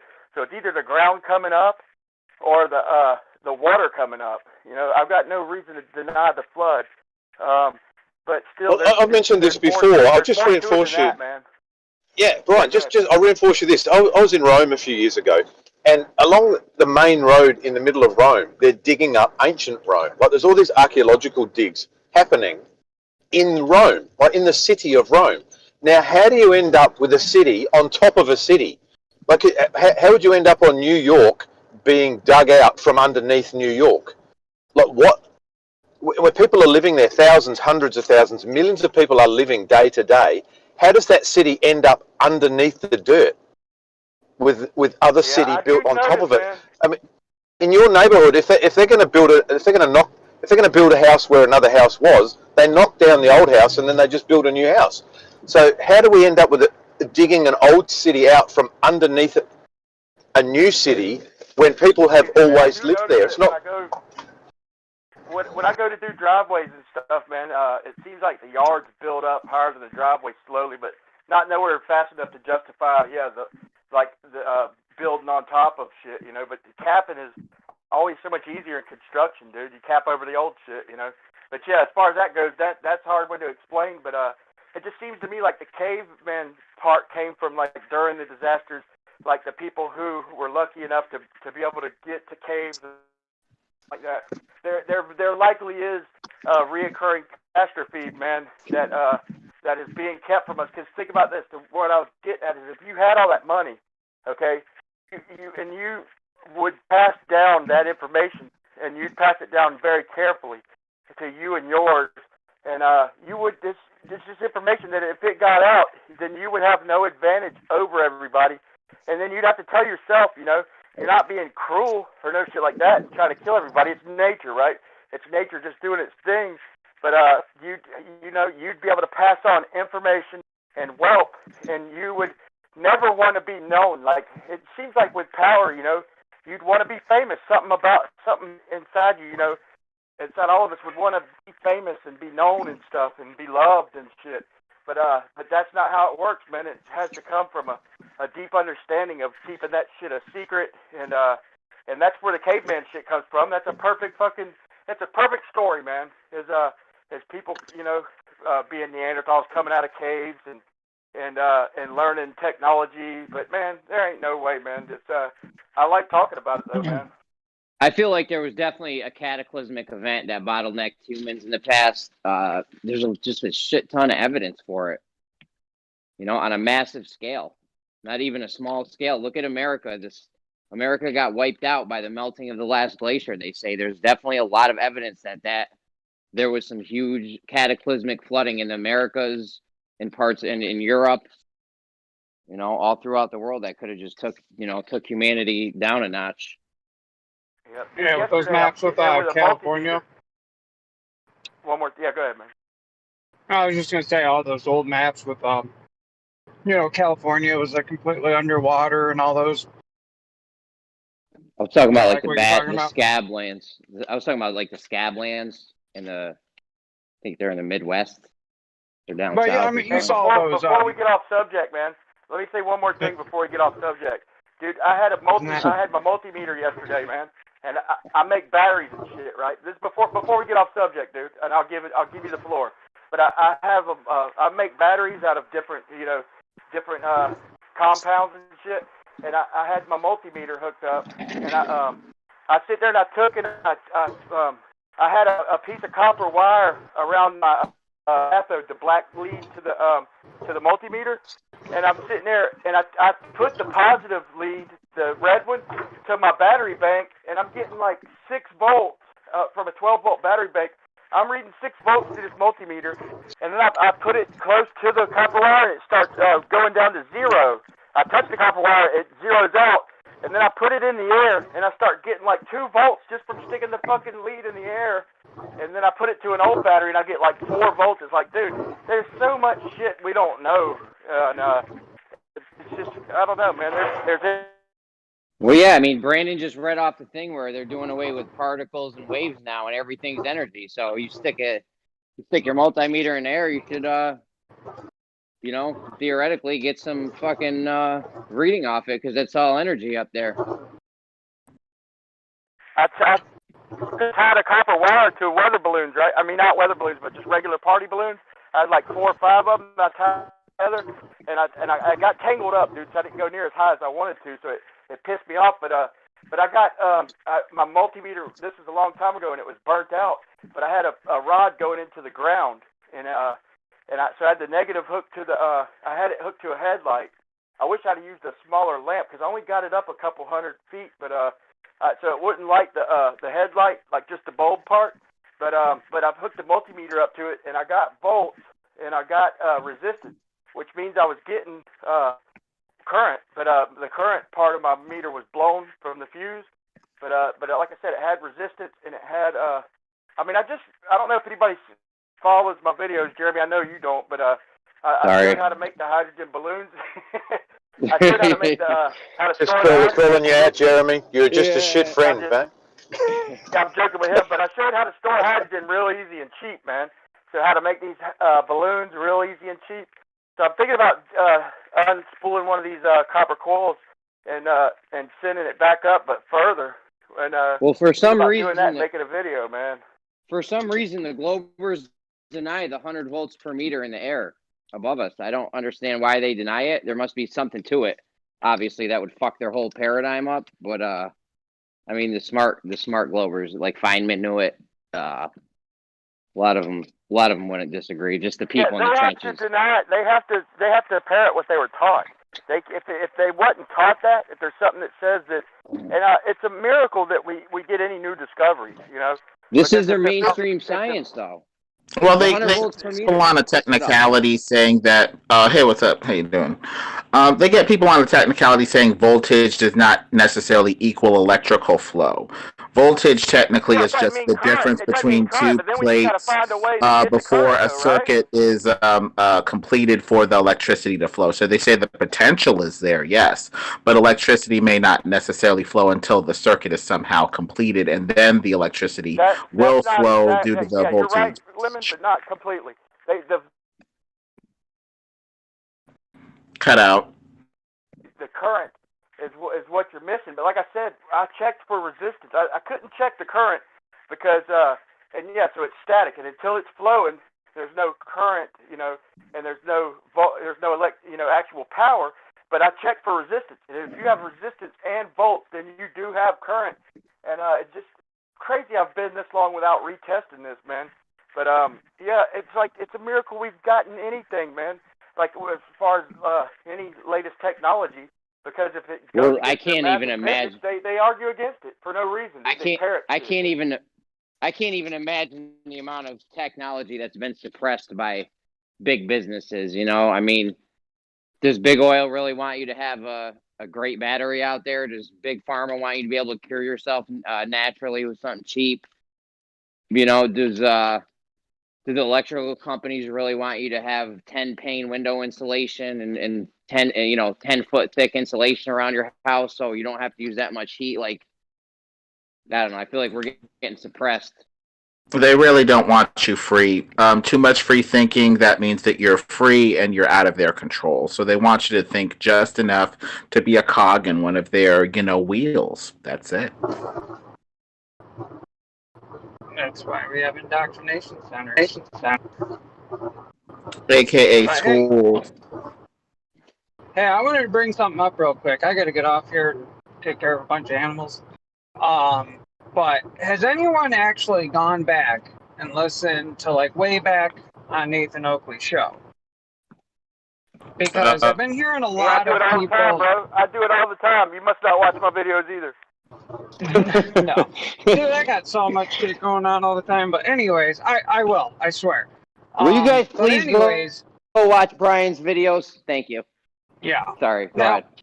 anyways, I was listening to one, and I think it was probably one of the first ones Brandon's ever got on the show, and it was just so weird hearing all that happened back then and what's going on today. But the crazy thing is how the Globers, especially Rumpus, he said that he's never changed his position, and it got me curious, and I really had to like hear it for myself. And it's my fault. I should have paid attention to exactly what episode and took track of the time, but it was actually Yeah, just go to my videos, bro. He's lying through his teeth, man. At best, they said it was mirages that blocked it. At best, they said it was mirages that blocked the horizon. They never said the horizon refracted. He's a lying sack of shit. I still love him. No, the real quote that really got me was, it was Riley that discovered it was an apparent horizon and kept saying, no, we don't have a geometric horizon, it's an apparent horizon. Rumpus himself said, you made that up. Literally. What episode was that? What episode was that? Like I said, 150 is right around hold on, bro. Between 130 and 140. I swear it was like 117, but I'm gonna go back and find it for sure. It's got to be in my history. But I meant, dude, someone has got to just. If anyone finds him saying that, send me the. Go watch my fucking videos, asshole. Okay. Did Oakley already? Oh, you're cutting out, Jeremy. Yeah, you're sounding rough. Roboting big time. Come on, guys, go watch Brian's videos. What the fuck is wrong with you? What is this claim I'm supposed to have said that was wrong? Here we go. You said that Nathan and Riley made up an apparent horizon. You said you made that up. And what do you parrot all day long nowadays? Oh, it's an apparent horizon. I always talked about refraction. I said everything was refracted all the time. And that's why I was... Hold on, they were denying refraction was a thing at all. Riley still claims that light doesn't bend. And Nathan Oakley called refraction a hologram hyena something or other. He denied. I was using the refraction values in all the Earth curve calculators. Riley refused to use the refraction thing. And Oakley said that no such thing existed. So how you can claim that I wasn't talking about refraction all the time, because the geometric values for the lighthouse said there would not be visible. It's only with the refracted values of the lighthouse could you see it. So I was always using that. Did you ever say? So I can't hear. Did you ever say that they made up the apparent horizon? So if I dig that up as a quote, I'm sure you've got the context wrong, because I would have talked about. I listened to the whole episode. Well, you must dig it up, bro. Then. Dig it up Yeah. for us, Yeah. and we'll go over it. What they made Dig up. that up for us, bro. Go through your what they made YouTube up. history, see if you can find it. You'll have misunderstood what I said. Of Yeah, course. we know. Not a humble If man. Rumpus Hey, was I'm wrong, not it a was a humble misunderstanding. Of course. I'm always right, and it's Uh. always due to. I mean, for instance, I've got QE who made a video about me about a week ago about 10 things. Suppose I said one of which is he claims that I said that gas is a solid. No, I didn't say that. I said gases are made up of atoms that are solid. But because he didn't understand what I said, he's now going around saying, Rumpus, this gas is a solid. And it's bound to be something like that, this whoever's just made that But claim light about me. doesn't No, really yeah, bend, though. Rumpus, Hold on. Rumpus, Light you doesn't never really spoke bend, of though, the does it, horizons and Rumpus? Hold on, Brian. I repeat. Okay. Light doesn't really ahead, Brian. bend, though, does it, Rumpus? Yes, it does. It exactly what it does. the light bends. It actually bends. Like there's a point in It time actually where you bends, yeah. froze time, you'd see a bent light. Well, obviously you can't. You only have it's the path of the photon. So The if you're going path to is freeze bent. light, Bend, Yeah, the light path is doesn't bent, bend. Yeah, the Yeah, path light is does bent. bend, yeah. So he's right. The- Light doesn't bend. The path is bent. it does because we talk about the ray. We talk about the ray, and that follows the photon follows a curved path. So the light ray is bent. It's not. Yeah, me a ray. light All right. bends. All right. So it's a distinction without a difference. No, it is a very distinct. The question is, can you see a light source across a boundary if it's not bent? You wouldn't be able to see it. Or horizon. The fact that the light ray is bent means that you can see beyond the geometric horizon, and you can see what is called the apparent horizon. What is you a can light see ray? Further. Sorry, What is a light ray? a light ray is just simply a collection of photons.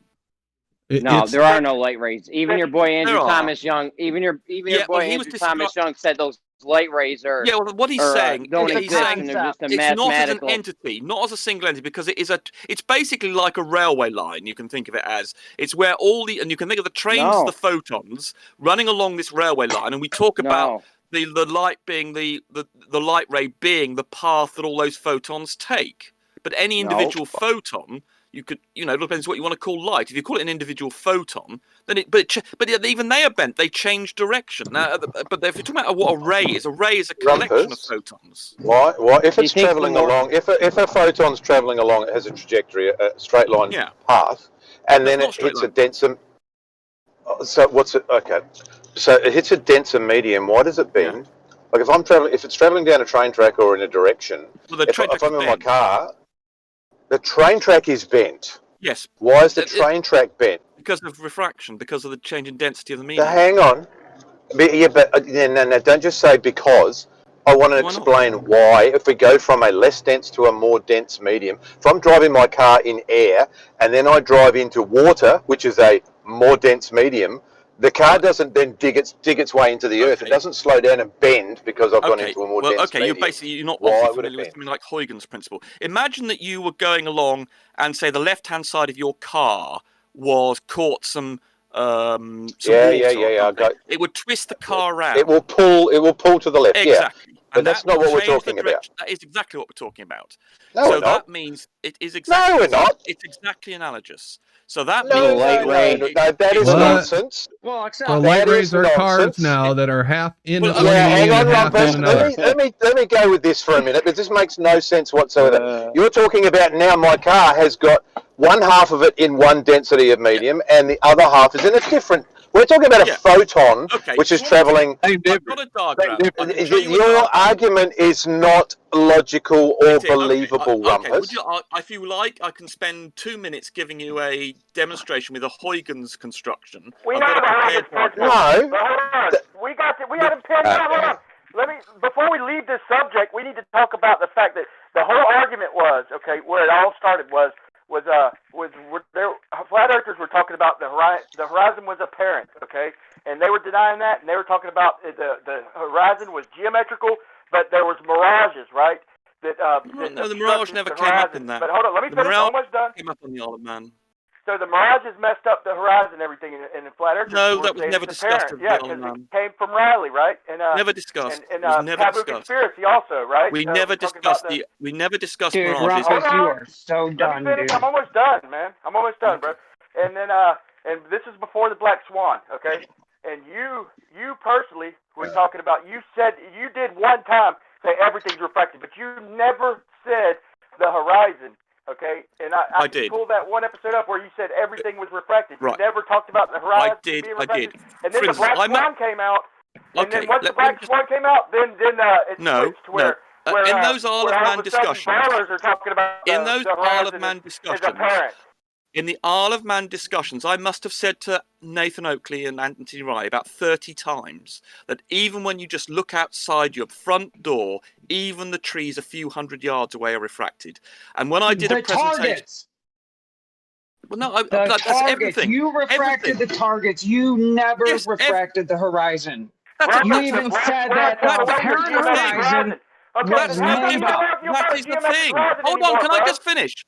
Someone's claiming that the horizon's not a physical thing. Yes, it is, and it comes under the realm of everything. And I said everything is refracted when you look outside your front door, including the trees just a few hundred yards away. And I said Give me a everything citation was saying the refracted, horizon and that refracts. includes Give the me horizon a because that's part of citation. a thing. Well, I What guess you kind should of have refraction? drew straight Wait, what kind lines of to it then. refraction?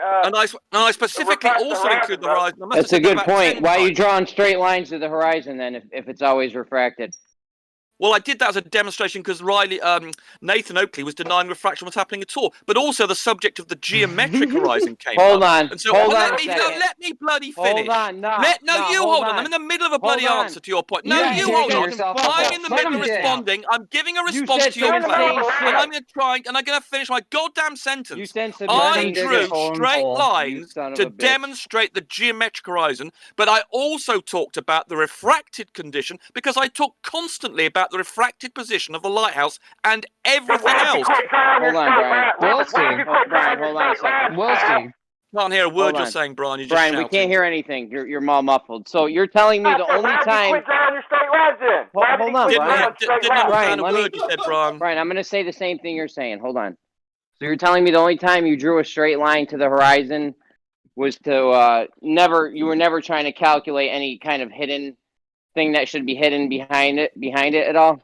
Oh, I did sometimes, no doubt. Mention that. In fact, in my Yeah. presentations, So I why use are the you geometric- drawing straight lines when you Because shouldn't I'm be? demonstrating the principle. Nathan Oakley denied refraction was happening at all. So to demonstrate that argument, I would have drawn the geometric horizon. So I'd have used straight lines as but he didn't understand what I was saying. Okay, He still doesn't recognise refraction now. Okay, why is Dude, you Ranty? ain't Why is fooling any Ranty of and us, his? man. Hold on, guys. Give me just one more question.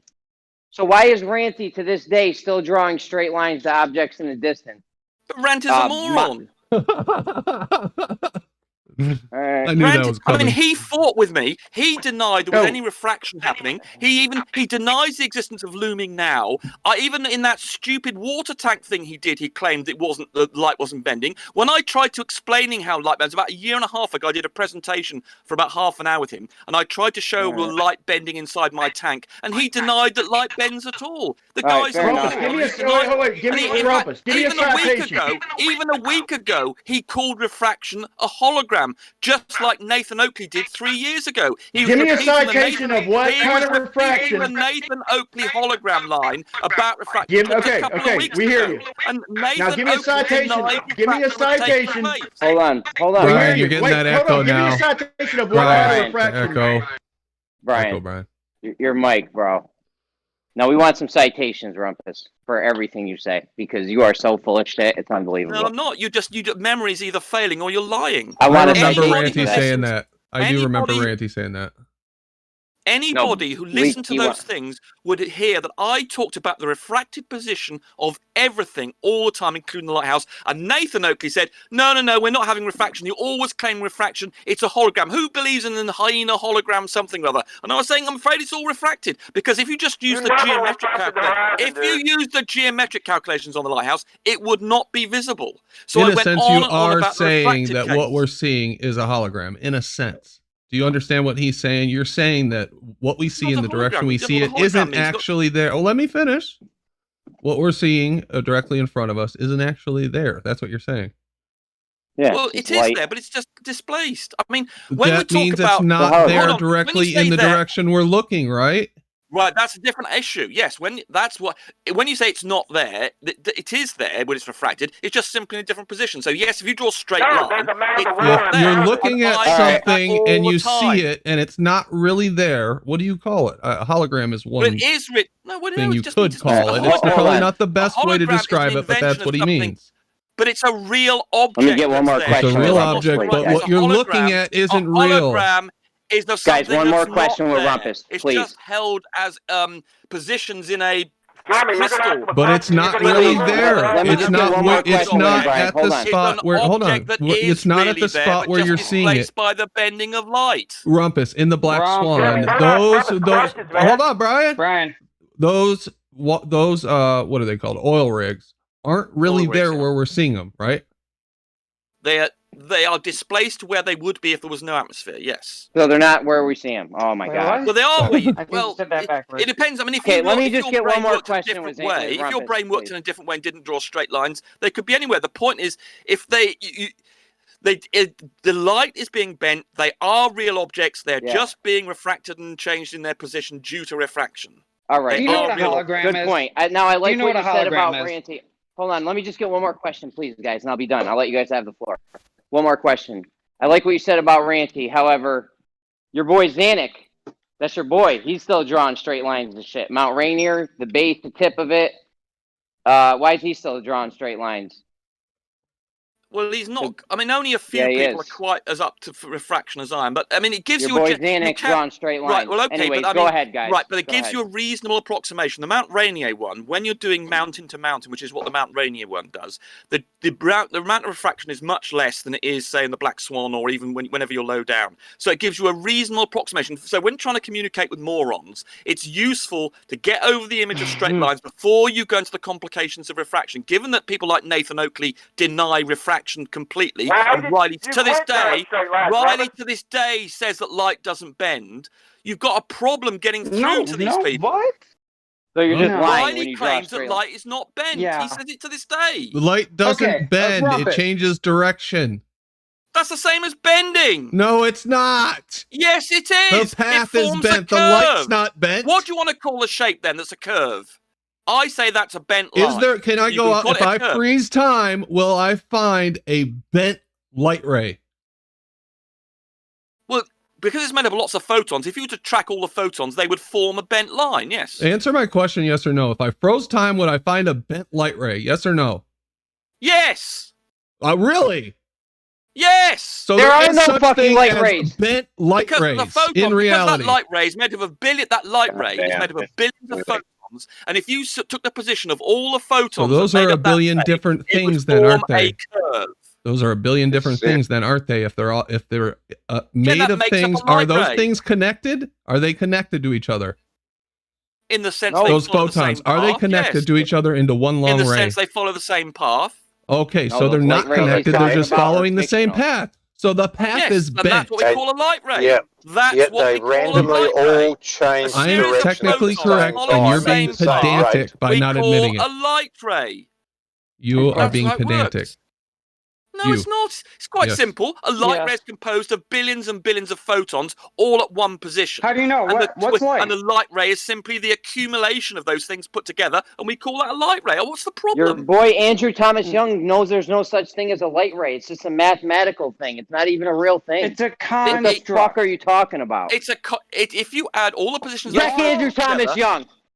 You better check your boy Andrew Thomas Young. I know the phrase, I know the paragraph you're referring to, and he's sort of evasive about sometimes you want to call it a light ray, sometimes you don't. He was talking about the refraction going through different medium of different density in that particular paragraph you're talking about, and he was trying to explain how a light ray going horizontal is still refracted, because therefore you have to treat effectively what I was talking about with the car situation, where if you're going horizontal, because a lot of people think that if you're going horizontal and you've got horizontal vertical layers and they're all horizontal, that light wouldn't be bent. He was trying to explain that concept in that paragraph, and a lot of people, including very clever people, have got the answer to that wrong. Yeah, you remember when you used to use straight lines of the horizon to see how far away objects were. Why did you stop doing that, Rumpus? Because you I did always stop use doing the that. refracted. To the I horizon. always use the refracted form of that. And what's more, You Just never it, refracted the hold on, horizon. Brian. Here's another It's never another black thing. swan.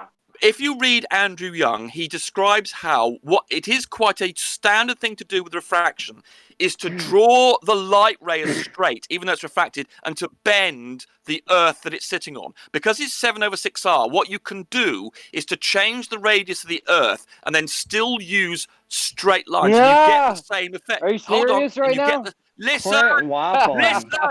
And you get the same effect if you draw a straight line and you change the radius of the Earth by Are you guys 7/6. hearing this? You can then draw a straight line, even though it's refracted, but you change the size of the Earth's radius and you get exactly the same result. So it's actually a standard optical trick to keep the light ray straight, but to change the environment in which it's moving so that you can do simpler calculations. It is a and you'll see that that's what Andrew Young talks about doing that. He talks about keeping the line straight, even though it's refracted, and just changing the size of the Earth. Yeah, it's a that's standard. because you. It's act like the Earth's flat and it's easier to calculate everything as usual. Yeah, that'd be wrong. Yeah. That That's wouldn't give because you the you right and answer. Andrew Thomas Young are both full of shit.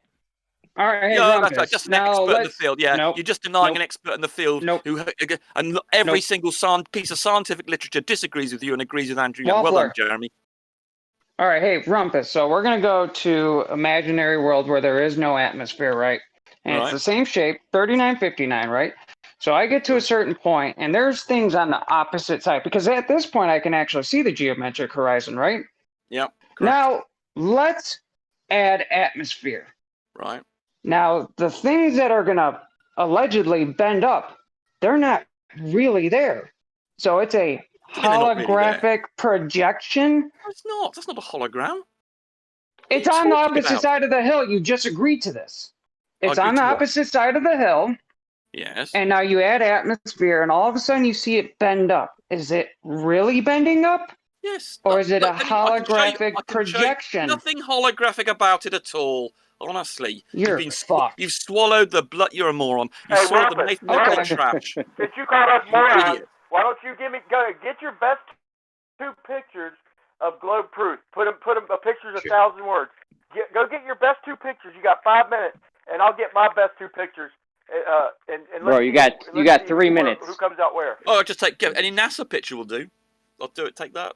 Yeah, Blue we mar- got the two. blue You get marble. two pictures. Anyway, I Well, just want go to deal get with 'em. this. I want to Pull deal 'em with this.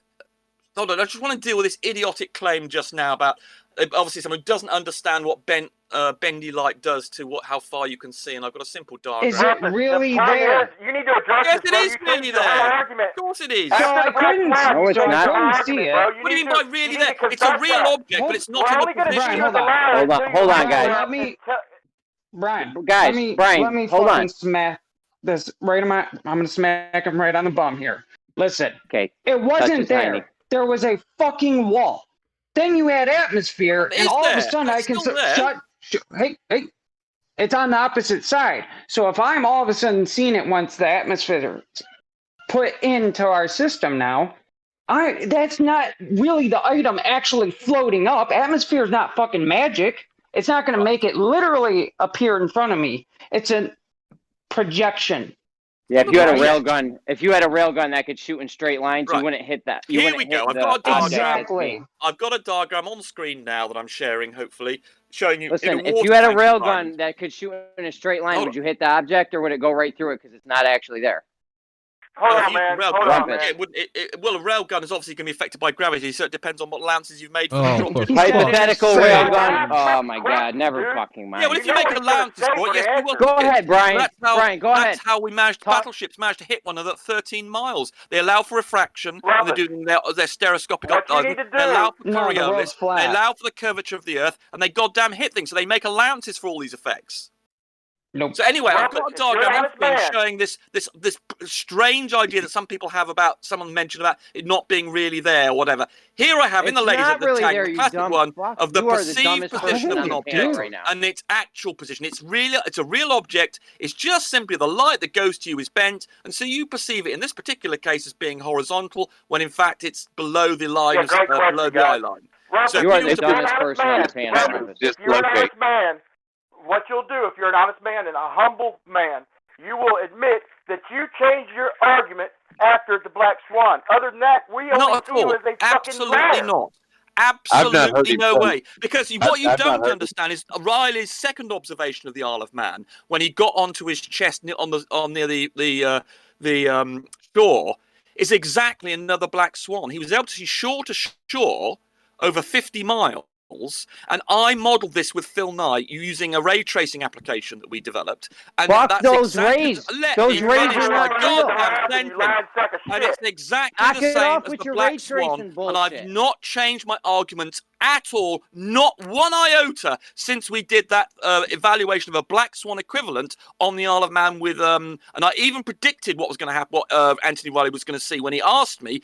Before he showed me the diagram, he told me where he was when he took it, and I got the meteorological information, and we worked out that it was going to be a shore to shore, and the curvature of the light ray was going to be so great that it was going to be able to see the bottom of the shore of the Isle of Man, and it was effectively going to have an arc. It was effectively a black swan, and I have never ever changed my argument at all because I was familiar with the black swan issue well That before makes you any a of you lying lot. sack of shit, Regardless dude. of the We're gonna let dramatic your own flair, You're an utter that moron. was still You unbelievable. don't know what you're talking about. You obviously didn't understand what I said at the time. The prediction I made to Anthony Riley 3 days after he did that We're gonna let observation, your own I voice told him exactly talk. what was going to happen, that he would be able to see shore to shore Okay. from the We heard you shoreline. the Yeah. first time, Rumpus. Shut Well, the you fuck don't. up, You haven't please. taken it in, have you? Because that's exactly You're what the taking black it in, swan is. and now it's time for you to stop talking. Thank you.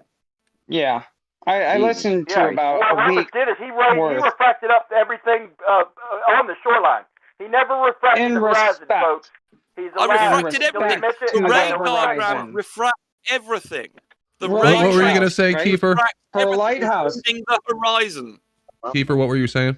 Rumpus, if you refract everything, then you're going to I still can't have a even wall Brian. of fucking water. Rumpus, Brian. if you refract everything, you're still going to have a wall of water blocking every fucking thing, you dumbass. No, You you're can't not. refract Brian, your everything Brian, you're equally. feeding Your into mic- his shit. No, you Kiefer, don't. go and ahead. your mic's Show fucked You up. sound like you're talking through a megaphone. And it's Really Can I- simple, Brian. Can I jump in a second? We. Yeah, after Kiefer goes, I think he wanted to say something. I can't remember. There's been so much chaos. That's pretty much what I can- Rumpus is good for. So I can Yeah. picture that's what Leaky he's here pulling up. for. I can picture Brian Leakey pulling up to a drive-through, talking into the speaker using a megaphone. All right, so just real quick, Rumpus, the image that you have up there, is there any way that you could impose a solid box over What up, Travis? the? Who's that, Travis? Hey, what's going on? Yeah. Where you been? Can you block out the erect image below your perceived Yeah. object? Okay, will you just do that? Okay, that one. Yeah. Okay. Okay, now draw that box all the way across to the observer so that it's parallel to the sight line. You mean do something like that? Yep.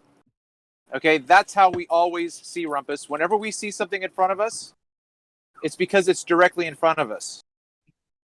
Okay, that's how we always see things. We never look down in front of this object. If we do, it's just going to be at a shorter distance. Okay, so when you see this object in front of you, it might be refracted. It might be larger. It might be diminished. It might be raised. It might be lowered. It might be closer to you. It might be farther away. But it's always in your line of sight, Rumpus. Always. Well, the line of sight is usually regarded as being something that's the same elevation. You can see things that are lower than your line of sight, and obviously when you're up in a mountain, the water level there's a dip angle to the water, to the horizon. So that's below your line of sight. So I don't know what you're talking about. I presume you accept It's that not. It's not very. Well, difficult. just a quickie though. You do accept, hopefully, I mean, you seem to be. You seem to have read some of the Andrew Young stuff. You're presumably happy that light does bend in this manner, and the same thing happens in the atmosphere. We'll describe it because it's bending is following. Well, no, but this isn't a tank. I mean, you accept here that this effect here, where we've got a density gradient, will cause light to bend towards the more dense. When you're looking, so but that when you're means looking, we've got here at something 6 or 7 miles away, it's directly in front of you. There is no denser medium You're looking through the same horizontal line of sight. Right. You're not going. Now you have just. It's interesting you've brought that up because you have just touched on the same subject that Jeremy was saying, that Thomas Young was talking about when he was trying to describe not using the word rays, because he was trying to explain that very thing that you are now describing, the fact that light will bend even if you're looking horizontally. And it was because there's a confusion, and people, quite clever people, don't understand this happens. Even people who've done physics, and that light will bend even though it's following along the light. So in fact, these gradients I've got here. So let me just the gradients I've got. These gradients I've drawn in this diagram. Up here, right? So here we. I haven't. Right, there we go. Diagram that you have drawn. No, underlying it is the picture of the dense. Underneath this, I've overlaid it. The layers. And hold on. Underneath it is a picture of a tank. No. Oh, Jesus Christ! Damn it! Right, look. If I just get this, move this away. There is the picture. There is an image, a photograph of a laser beam in a tank, and all I've done is to overlay on that. Show us daylight. All I've done is to overlay on that with the colours here to represent the density layers. The fact that at the bottom there is the darker the colour, or more blue, is a more dense part of the medium. Daylight, Rumpus. You should know this by now. What? I didn't hear what you're saying. Anyway, never mind. So the point is, I said laser beams are not daylight, Rumpus. Yes, they effectively work. They're effectively working exactly the same way. You can't. So you cannot prove that. Yes, I can. Yes, no, I can. Show us. Okay, listen. Then stop showing us laser beams doing this and show us daylight doing this. You can't. Why do you think they're different? Why laser light is just simply a coherent single color in phase form of light. That's all it is. It's no different than light. It's just a particular color. Animated. Yeah, well, that's this direction. It's not different than the. It is collimated, but you could do the same. You could do the same thing with white light if you had a little pencil thing. But laser light's no different, except for the fact that it's one color. The phase is the same, and it's and the wavelength is just one color. That's all laser light is. It's no different in any other aspect to light. In that other regards, you can electromagnetic claim that. All you can do is claim that, Rumpus. Well, all you can do is claim that. Yeah, well, I mean, if you're disputing this, I mean, you're just disputing a basic, fundamental, accepted thing, and you're just saying no. Yeah, that's consensus. That's right. There's consensus. You guys have not proven this. You have simply extrapolated. Cannot prove it. I don't give a shit. Well, okay, so you're a science denier. Okay, no, I'm not a science denier. No, you are. Science says that laser light is just like any other light. Listen, it's one wavelength and in phase. Listen very carefully. Jesus Christ. I don't care if science says that laser light is just like daylight. Right, you're a science denier. They cannot demonstrate those two things. Of course they can. It has all the same properties. Then do it. Well, I'd have to set up how would I prove it to you? I mean, laser light. No. How would you prove it to me? I thought that it was provable. It is. I don't happen to have the top of head and express. Go I mean, I could demonstrate. I could demonstrate it has the same photoelectric effect. I'm using a prism. I could demonstrate. Does anybody else hear animal noises? Brian. Yes, me. Yeah, that's me. Sorry. I have a farm. Right, actually, so I forgot you were. I thought somebody was fucking with crack. I thought it was a soundboard that you were calling someone. That's what I thought too. I thought someone was fucking with crack. So Travis, are you aware that white light is made up of lights of many colours? Do you accept that? This is a red herring, Rumpus. Oh my God! Do you accept that or not? I didn't ask. I know you didn't, but I'm asking you whether or not you accept that white light is made up of light of different colours. No. I don't know. You believe the ultraviolet catastrophe? Well, in which case, you need to get yourself a prism, and then just put it in the sunlight, and then you will see it being broken into those separate colours. And then if you go and how many directions will you get on the wall? How many images will you get on the wall? One? Images of what? The light that's being diffracted through. It's not diffracted. It's refracted. Jesus Christ! Use the right word. He fucking missed. Oh, okay. patient, I also corrected refracted sunlight. up in daylight against a wall. How many images do you get up against that wall? Images. Just one? Do you get multiple 7. rainbows? Do you get multiple rainbows on the wall or just one? Well, you might get some internal refraction of some other ones. I'm not I asking suppose. about internal refraction. How many images on the wall will you see What do you mean, that are images of what? I mean, you get lots of the spectrum of colours. Are you referring to how many colours there are in the spectrum? Is that what you're trying to say? Okay. Or how many spectrum? You get one, about- Travis. You get one. Hold on. I'm trying to help. The most important part of that is sunlight being refracted. Exactly, and this moron is telling me now that he doesn't accept that sunlight is made up of multiple colours. This is the depth of your problem. You haven't even gotten to the first rung of understanding of these issues. Jesus Christ! No, okay. I listen, need to fill in about. I need to give you about 5 years of education in science before you can even talk to me properly. Okay, again, you are called Rumpus for a good reason. I've asked you for a demonstration, and all you're doing Prism. And no. That's rhetoric. Yes. No. Okay. Yes. Give us a demonstration. That demonstrates that light is made up of multiple colours, and each one of those colours, you can then say, "There's the green colour. Oh, that's my laser." And then I could collimate that. I could then collimate that light, and then I'd have green collimated light, which would look very much like a laser. Right now, Rumpus. I mean, it's just so. I mean, what an issue to die on. What colors are red light made of, dumbass? Well, red light is what light of a particular frequency, like a laser. That's all red light. It's just a particular wavelength. Colors then, right? So it's not made up of other colors. Like Correct. Red light. I mean, obviously you can have a spread, but if you had a single frequency or single wavelength, that's effectively the same thing. Right. Stop what? Stop what? Then stop lying. You just said that light's made up of multiple colors. That every color is made up of white other light colors. from the sun, you stupid Yeah, arsehole. You stupid. God, you keep on throwing around. You must lie. You must spend your entire life lying, Brian. The number of times you talk to other people lying suggests to me that you are a compulsive liar. Okay. I said I was talking about sunlight being broken up by a prism of colours. I did not say that the coloured lights would then. I did not say that the coloured lights created from a prism could then be broken up. You little twat. You abusive. You're too stupid to talk to, basically. Sod off, you little wanker.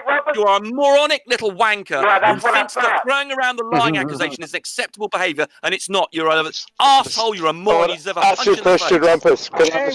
I have a problem to solve.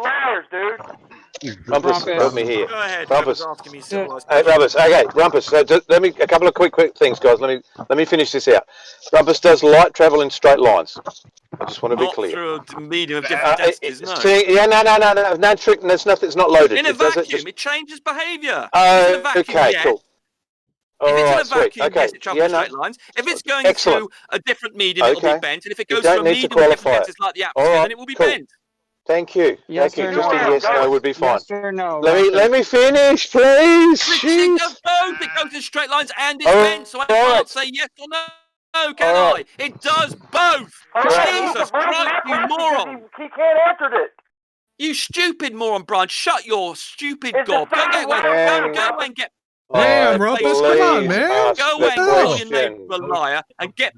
You obviously have no argument because all you've been doing is calling Wanker. people stupid and science denier and wanker for the Because last they 20 are. minutes. When they ask questions like, does Hold on, light guys. travel in Let straight Effie lines, I'm finish told, with I Rumpus. can't give a Rumpus, straight shut the answer fuck up. because Well, it calm does the hell both. down, man. And then this moron Brian says, "Oh, that's he's dodging the question." All right, It let's does just both. take a chill It pill, does have a both. nice That's not conversation even with what I wanted Effie. to talk Effie is about. more than On the capable of situation, having a whether it good bends or not. conversation.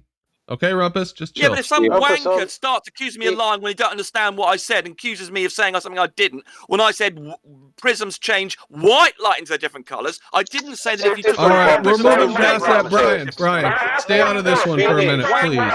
You're a Brian, wanker, Brian. You Stay deserve out a of, punch stay in the out of face. this one. I'll be Don't happy. respond to him, Brian. God damn it, Brian. So what? So I'm not. Stay out of So, this one, buddy. Please. Go ahead, right. Effie. So FE, it does Okay. both. Okay. Okay. All right. So, all right. Don't overcomplicate it. So, let's say we're in a vacuum to make you Yes, happy. it does both. To make you happy, we're in a vacuum. Right, so it Right, travels goes in a straight then. line. Okay, now you Happy find the days. context. It goes in a straight Rumpus, line. okay.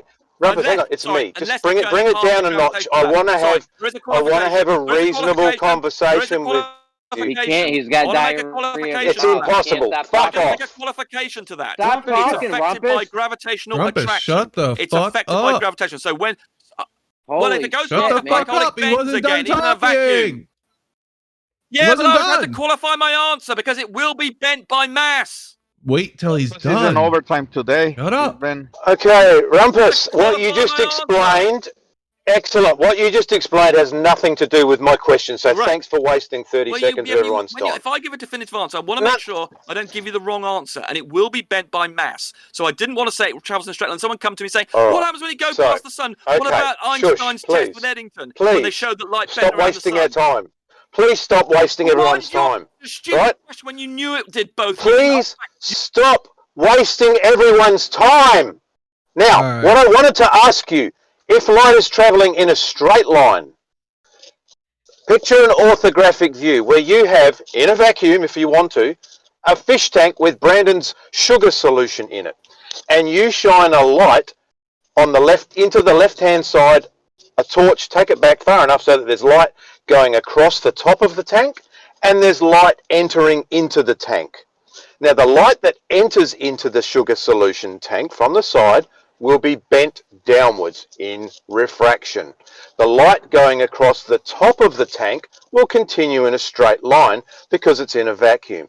Would you therefore say that as the tank continues, we will get a band of darkness at the top of the tank because all of the light entering the tank from the left-hand side is being bent downwards at a 10 degree, 2 degree, 50 degree angle. It doesn't matter the angle. You will ultimately end up with a band of darkness at the top of the tank because all the light which was traveling towards that area is now being bent downwards away from it.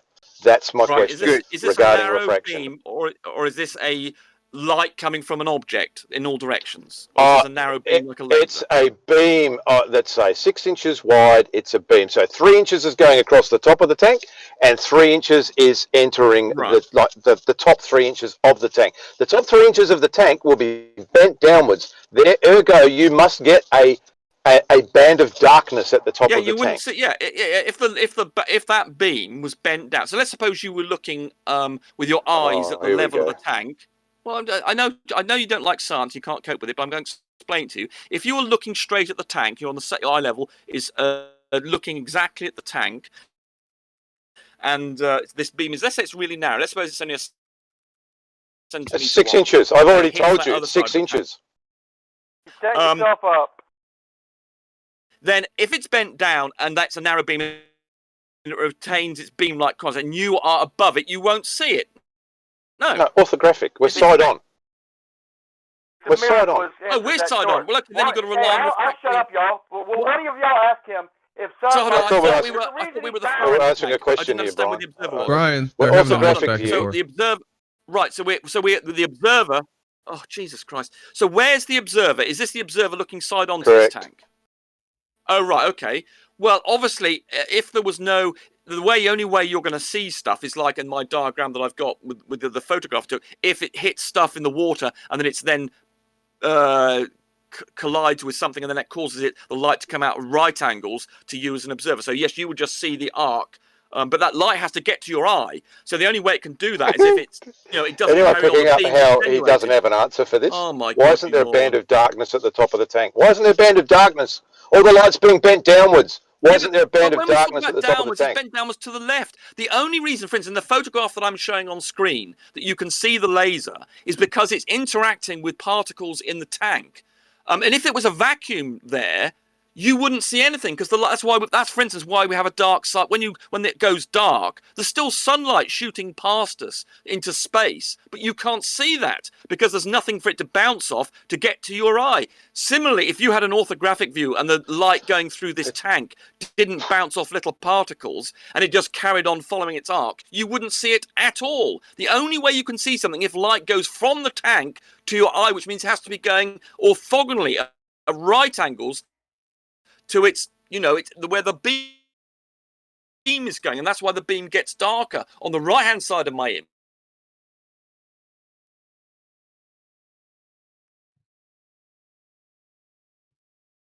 image and have gone towards us. They're also obviously going away from us, and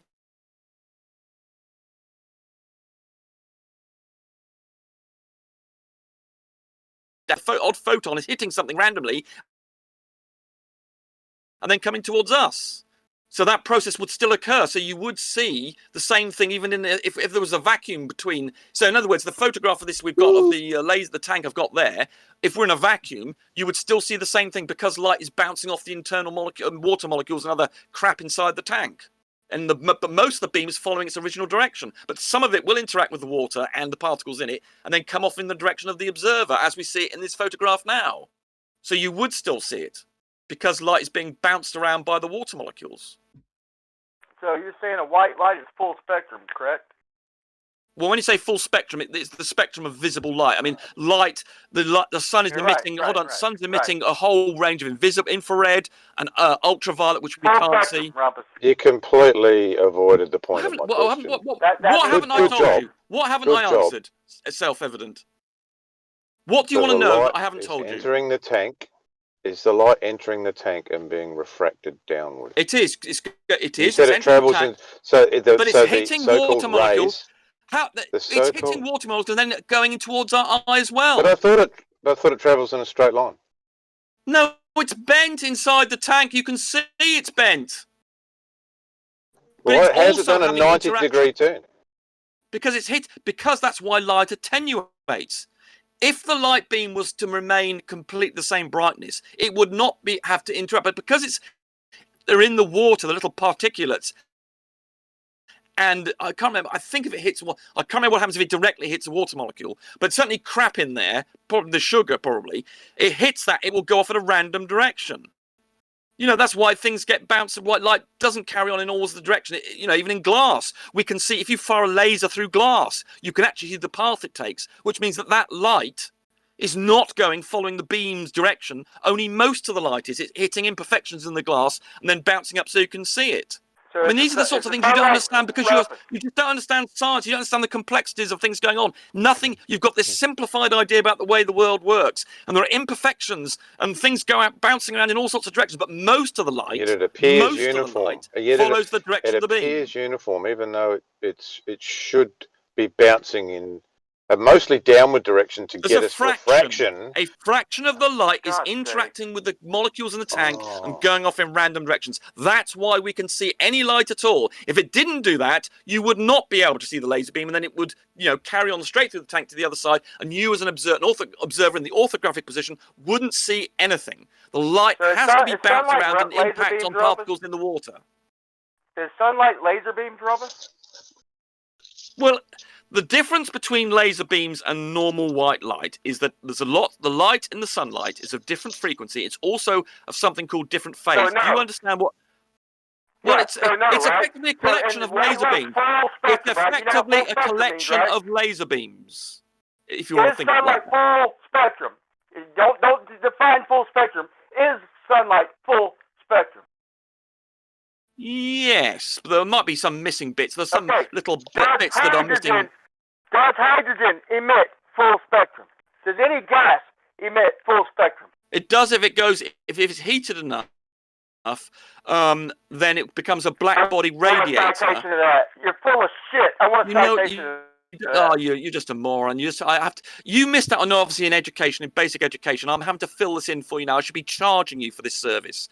So something like anything. No, I'm telling you how science works, and you find it confusing, and therefore you reject it because you don't understand what the hell's going on. Anything heated up to a hot temperature becomes a black body or near a black body, and that means it's radiating light of most frequency. Hydrogen can emit infrared, then, right, Rumpus? Hydrogen can emit infra-fucking-red, Rumpus?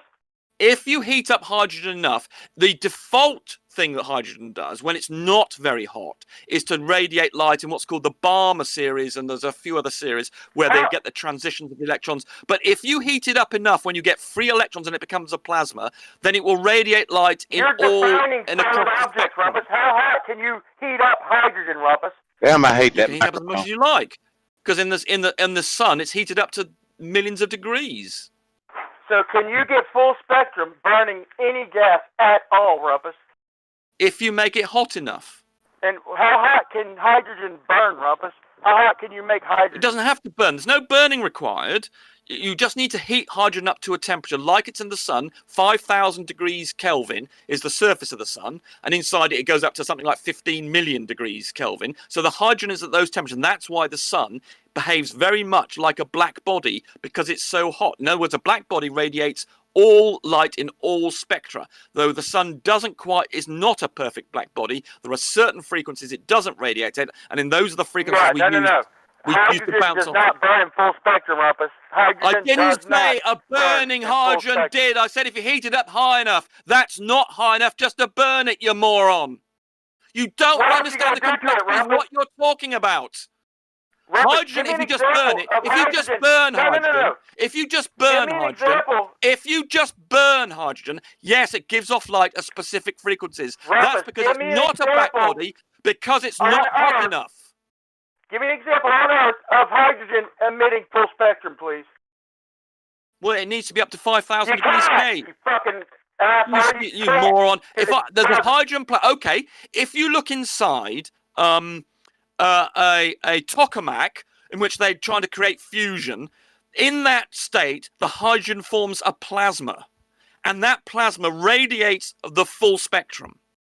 But that's very high. That's something like 10 million degrees C. But if you're just talking about burning hydrogen, hydrogen burns, I can't remember what it is, about 500 degrees C or something. That's not enough for it to become a black body. It will then radiate in its red color. It's got a classic red color that it burns at, or it's very difficult to see because it doesn't radiate very much light. But that's what happens when you burn it. That's not the same thing as saying getting it up to 5,000 degrees K. You don't understand the issues you're talking about, you moron. You obnoxious little punch in the face moron. Don't have an answer, folks. Can you show me hydrogen emitting full spectrum? No. Yes, I can. I can show you a video. I can show you video of the inside of a tokamak in which hydrogen has formed a plasma and is radiating full spectrum. What's a tokamak? Let's see it. A tokamak is the device they use for trying to create fusion. Have you heard of this? Where what the sun does is it fuses hydrogen atoms together and releases energy. That's what powers the sun. That's fusion. That's hydrogen and deuterium and tritium coming together. Those are isotopes of hydrogen. And we've tried to recreate that as a clean source of energy, and we've been trying to do it for 50 years. And in a tokamak is a torus shape. Do you know what like a donut? And they accelerate oh my God! Can I just finish? They generate very high currents. And they make it up to about 10, 20 million degrees C. Damn. Brian, we really can't understand that much of what you're saying. The energy of the future. Oh, there we go. Thank you, Paid Natashill, for showing a picture inside a tokamak. Thank you very much. And inside there, you can see the size of it. They generate a hydrogen torus current and hold it in place with very powerful magnetic fields, and they try and get fusion to take place inside this chamber. Theoretically, okay? But this is what's wasted science away. Is y'all been chasing some fucking bullshit theory of relativity that will never fucking happen, dude. It's got nothing to do with that's relativity where science anymore. is getting flushed down the drain. You got half of our geniuses fucking looking up in the la-la land. We know it works because the sun does it, you utter You said they've been doing it for 50 years and they can't figure it out. Yeah, it's very, very difficult. Or impossible, one of the two. It could be impossible. Well, actually, they have created fusion. There's but they've only been able to do it for something like a millisecond. And they've currently in France they're building an enormous. They spent $10 billion on a thing in France to reproduce the jet thing that was built in Column in the United Kingdom, and they built a bigger one in France, and they're trying. But they have managed to get fusion to happen in these things, and we know that fusion works. I mean, for instance, the hydrogen bomb is based on this principle. So we know that we can get huge amounts of energy out of hydrogen. That's how we destroyed, that's what the hydrogen bombs we've blown up and you can see videos of. So we know there's an enormous energy source to be had. And the question is whether or not you can contain it and you can create it. With the hydrogen bomb, the only way they were able to do that was by forcing two masses together. They actually use a fission bomb to cause the fusion bomb to create the to create a hydrogen. Unless that was fake too. That's not a. You ever considered that? Controlled process. Those big bombs are fake. You ever considered that? Yeah, oh my God. This is getting... No, come on, Rumpus. Can't you see them doing that? I mean, you know, they pull all kinds of psychological operations. With time, I can't believe it. Fucking Rumpus. No, they don't pull all these stunts. You can't. The thing that blew up Hiroshima is an atomic bomb, and we've got video of it. And we've had this Cold War fight. We've had a nuclear Cold War for the last 50. Well, Rumpus, still they going never on left going. Hiroshima. Rumpus, they never left Hiroshima. The train tracks were running 2 weeks later. Their little rail cars. They never left. According to you, then you're going to have contamination for 50 fucking years. And Chernobyl they didn't know about. They didn't know about fallout. They were stupid. They did. They went back into the site. They were stupid. It's just like when they went to the moon, right? They didn't know about the radiation. They knew all about the radiation. They specifically went to lengths to avoid it. Oh, now they did? Of course they did. They knew all about it. The people in Japan, the citizens, they just thought it was a normal bomb. They didn't know that going back in there was going to kill them. They weren't told by the Americans, oh, look, by the way, guys, before we blow you up, that if you go into we met this bomb we're letting off, it's going to let something called radiation and release all these radioactive isotopes, and therefore it wouldn't be a good idea to go back in there and grab the bodies of your dead compatriots. No, we didn't do any of that, so they went back in there, and they then suffered the radiation poisoning and then died in the tens of thousands. They never left Hiroshima. I repeat, Hiroshima has been and still is a thriving city. There's the contamination they speak of. Yes, it's because the half-life of the isotopes they use for something like 10 years. Because the lifetime of the isotopes they were using there was something, I can't remember how long, but they've gone down to safe levels now. So no nuclear winter, right, Robert? No nuclear weather, did you say? What do you think they could have that for, bro? Get with the times, bro. Nuclear weather. What's nuclear weather? I can barely make out a word you're saying because you're shouting into your microphone. Nuclear weather, did he say? Did he say nuclear? Is he asking me about nuclear weather? I said nuclear winter. No nuclear winter, Rumpus? Well, no, to have a nuclear winter, we need the bomb we used in Hiroshima was equivalent to something, was it 10,000 tons of TNT? That's nothing like big enough to cause a nuclear winter. We would need a proper nuclear war to do that. One bloody bomb or two bombs in the case of Japan. Chernobyl is a thriving ecosystem, okay? There's no contaminants. Yes, okay? there is. Yes, there is. That's not. I mean, that's just ridiculous. That's a lie. The people never left the cities, bro. That's why they've got it surrounded. That's why you can't go there, and that's why if you do go there, as Jeremy Clarkson, for instance, did on an issue of Top Gear, he went round the site and they had radiation monitors on there in Top Gear, and they showed that it was radioactive, and they were all dead scared of it. And anybody who denies that Chernobyl happened, I mean, this is getting worse. You don't believe that Chernobyl happened now? My God. Rumpus, that shit that made the seismometer, or not the seismometer, but the radiation detector, Galen Windsor went on tour eating that shit at different cities, showing them that the FBI would have blocked off half of a fucking city block. I mean, half a square mile city block for what he put in his mouth and swallowed, bro. He swam in the cooling pools of the nuclear plants, bro. You need to do some research, bro. Get with the You'll time. have got this wrong. You'll have misunderstood it. You'll have misunderstood it, just like you didn't understand that the ISS is a point source, and you claimed that it didn't change in angular size. And it turns out, you moron, that it was because it's a point source, and you thought point sources should change in size. I mean, you misunderstand everything, Brian. No, you talk about the sun angular size. Go look at my video, the one I just put out, and show me the sun and how it's 93 million miles away and making all these hot spots right over where they're at with high altitude. Yeah, and those put it in your pipe and smoke. Hotspots you will find will be connected to lumps of water on the ground. Slice Barkane did a wonderful video on the dog footage where there was a hotspot, and then you could then he analysed it, and then you could see that there was a body of water underneath. And whenever you see these hotspots, you will find they are connected to bodies of water underneath the clouds. Examples with multiple bodies of water and only the one hot spot. That's why I've used examples with multiple bodies of water, Rumpus, but only one hot only spot. Some of the bodies of water will give you... Remember, it has to act like a mirror to give you the hot spot, which means you need a body of water and you need the right angle, like a mirror. And obviously... And if you just listen to what I'm saying, they're not all bodies of water. I know you, Brian.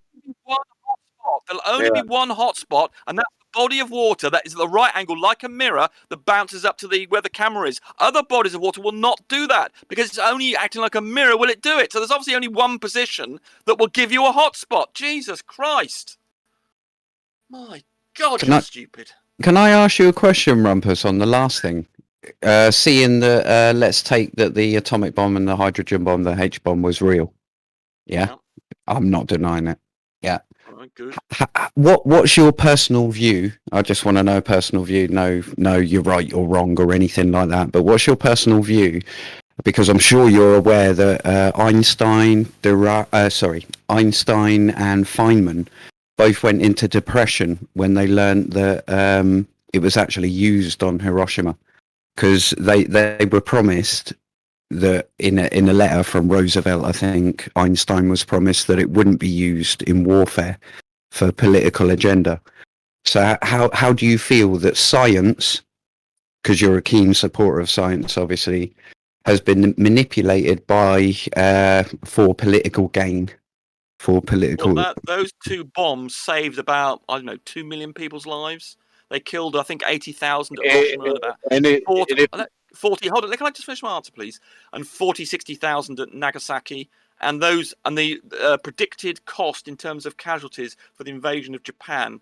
I think they predicted something like 2 million casualties on both sides. So those things saved lives. Go ahead, whoever's trying to interrupt me. I was going to say, if we hadn't stopped the war with those bombs, we may be speaking Japanese right now. They already drew up the surrender papers to Russia. Okay, they firebbombed Hiroshima. Gleam, we're not denying there were bombs, bro. We know there were bombs. We know they had badass bombs. But as far as all this contamination and they stopped the war because of these bombs is a fucking myth. It's already been debunked 10 times over. The Russians were already knocking at the fucking door. They had the papers already drawn up for surrender to Russia, and we beat them to it. Didn't. Yes, they did. Quick, Brian, whatever you've done to your mic, spot on. You just made that up. What? There was the military council in Japan after the two bombs was still advocating hanging in there, and it was the emperor who said no after these two bombs. And what I can't remember if he actually went to one of the sites or not, but he certainly was shown what happened, and he said no, we're not going to have any more of that. But the military council that was there actually wanted to carry on fighting. Rumpus, these bombs didn't do damage like you think they did. Like I said, they never left the city. They're still there to this day, bro. In Hiroshima and Nagasaki. Okay, all that fucking nuclear fallout is a myth. So those pictures of the blown up Hiroshima, they're all made up, are they? No, they bombed some shit. Once again, we're not denying that they dropped bombs, okay?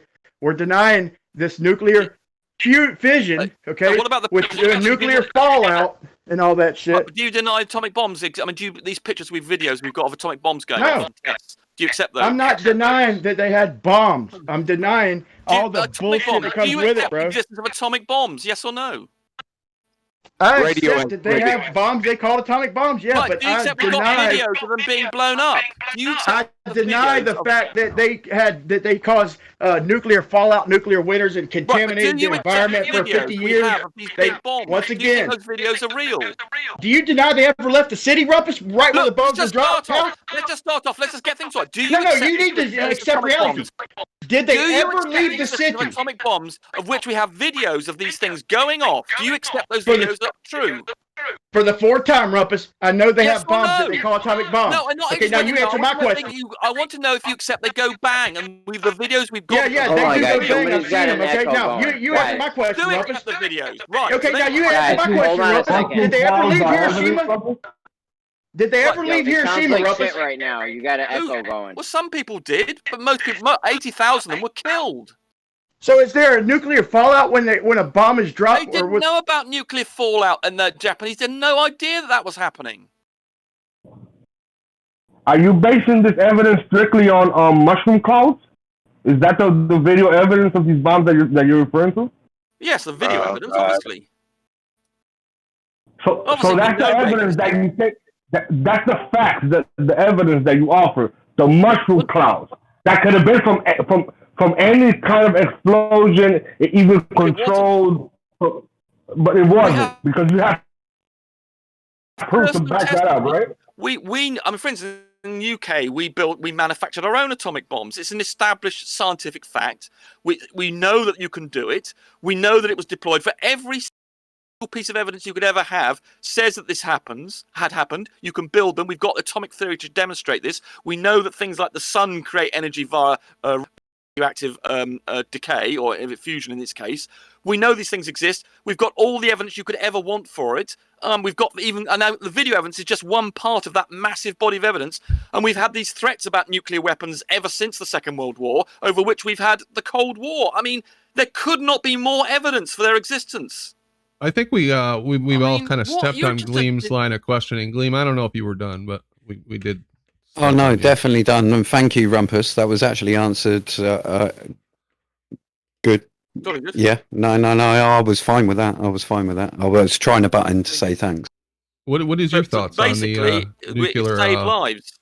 It saved lives. I got a problem with that answer. Just the thought behind it. And I understand where you're coming from, that we made a trade-off, but the idea that we saved people's lives by bombing civilians in a city kind of bothers me. I don't know if it bothers anybody else, but I understand the justification. I was going to argue that, but I thought, no, I'm not going to. We saved the right people, and we killed the wrong people. That's what it means. Well, no, when did I say that? I just said that it meant that you didn't have to have an invasion of Japan. They surrendered, which they would not have done. As I say, it was only. But whose lives exactly? Whose lives exactly did you save? Was it the ones that you were bombing? Well, the lots of okay. Can you make that clear for me? Can I go through the people who were saved? All the people that would have been killed. I mean, obviously in Japan they have this sort of, the civilians, for instance, were committing suicide in Iwo Jima and Okinawa when the Americans turned up. So lots of civilians would have been killed by the intensive firebombing, because the firebombing actually killed more people, I think, than the atomic bombs did. The firebombing that preceded Hiroshima and Nagasaki actually killed more people than the atomic bombs did.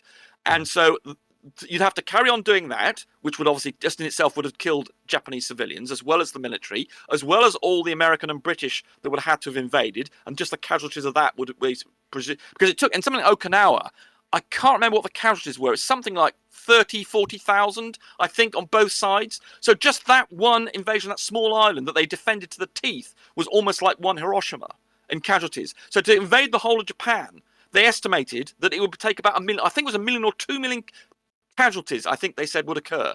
So it's Japanese civilians, Japanese military, American military. I suppose the only people who weren't going to get killed were American civilians and British civilians. Everybody else, there was going to be a substantial fraction of them killed. There it is. I mean, from my point of view, I rate Einstein and I rate Feynman as very, very clever people, let's say, with a good moral compass, or a genuine moral compass, let's say. This comes back to the trolley problem. If you had to kill someone to save 5 others, this is a classic philosophical moral problem. If you were there standing there and you saw a trolley going along, can I just finish? Can I finish my point? There's this trolley moral where you can see a trolley going along and it's going to go and kill, I don't know, 4 or 5 people stuck on the track, and you can divert it and then you'll kill 1 other person. But so if you don't do anything, it's going to go and kill 4 people. If you press the button or pull the lever, it'll then kill just 1 person. What do you do? Vsauce just did a video on this. It was pretty good. A lot of people freeze up during. Go ahead. Do you blow Hold on. That's not fair. You're comparing an imminent scenario. But that's an imminent scenario, something unavoidable. And you're comparing that to some sort of political scheme where this group says that this other group is dangerous, therefore we have to kill them, right? There's no evidence of any of that. There's never any debates. There's never nothing presented to anybody. It's simply just a story that if we kill these certain amount of people, then these other people will live better. Well, it did happen. That's what happened. We killed 80,000 people. It ended the war, and we know that the war was killing tens of thousands of people every week or something. So they're very. I mean, you could argue, well, you could have just stopped. I mean, you could say they had the option of just not invading Japan and just leaving Japan alone. You could argue, I suppose, that is a possible different option. But the Japanese were going to carry on fighting. In Japan, dude, what are you talking about? Look, y'all need to go watch Galen Windsor. Galen Windsor showed you if you combine enriched fucking uranium, it goes boom. It doesn't mean fucking fission and all this shit. Y'all been chasing that shit for 50 fucking years. If you do what? It's a mathematical dead end, bro. If you do what? You say if you so you accept that if you bring some radioactive uranium together, it goes bang. You accept that? Did you say? No, enriched uranium. If you combine enriched uranium, okay, y'all need to go watch Galen Windsor, okay? Stop telling about this fission. You can call it whatever you want, Rumpus. Rumpus, you call it whatever you want. You're not prepared to describe his position. Not what they're telling us, bro. What they had us scared of, bro, was not the bombs. It was the fallout and all these people dying of all this radiation that lingered around for 20, 50 years. They had people in schools putting your head between your fucking knees, stop, duck, and cover and shit. What's that got to do with anything? What's that got to do with Russia? That was a problem about the Cold War. Yeah, the duck and cover was a thing that Americans were prepared to get children in the event of a nuclear war. What's that got to do with Hiroshima? These bombs go boom and then the damage is done. They never left. I didn't hear what you're so distorted, Brian. It's almost impossible to work out what the hell you're saying. Your mic's pretty bad, bro. When Gleam said my mic was ace, then Jeremy muted me, dude. So I did not mute you. It was me, and it was because my microphone wasn't working, and I was trying to get you to shut the fuck up for a minute because I wanted to say something. I didn't realize my mic wasn't working, so I apologize. I don't know what Brian's point about duck and cover was in the 50s. Well, that's got to do. Yeah, well, he was talking about the propaganda. He was talking about the propaganda that the government gives us to put us in fear, to make us believe that a certain concept is real, like atom bombs, like nuclear bombs. That's what he's talking about. That's the relation of what he's talking about, right? He's not saying that there aren't powerful bombs, right? That just with a chemical composition. Listen. It's made enough to blow up things. But what we are denying is that it's going to be chemically somehow, it's going to destroy the land, and it's going to be unusable for 50 years. That's the part that seems not to be real. Matrix, could you turn your gain down? You're almost as distorted as Brian. I can barely understand what you're saying. Yeah, this is right, the so fucking you're talking about propaganda issue. Okay, so you heard what he's saying, Rumpus. Well, not really. Can you hear me now? Basically saying there's propaganda. There was a propaganda campaign in the 50s about I mean, you could argue it's trying to exaggerate or sensationalize the threat from Russia. Well, no, there was nearly a nuclear war in 1962 where they were threatening. There was a possibility if the Americans had bombed Cuba, there were actually nuclear missiles ready to go, and there was a decision made at a high level not to use them. So the nuclear option was definitely there. So you're underrating. But you're telling me that Cuba, the guy from Cuba, at that time had better technology than the guy from Korea at this time?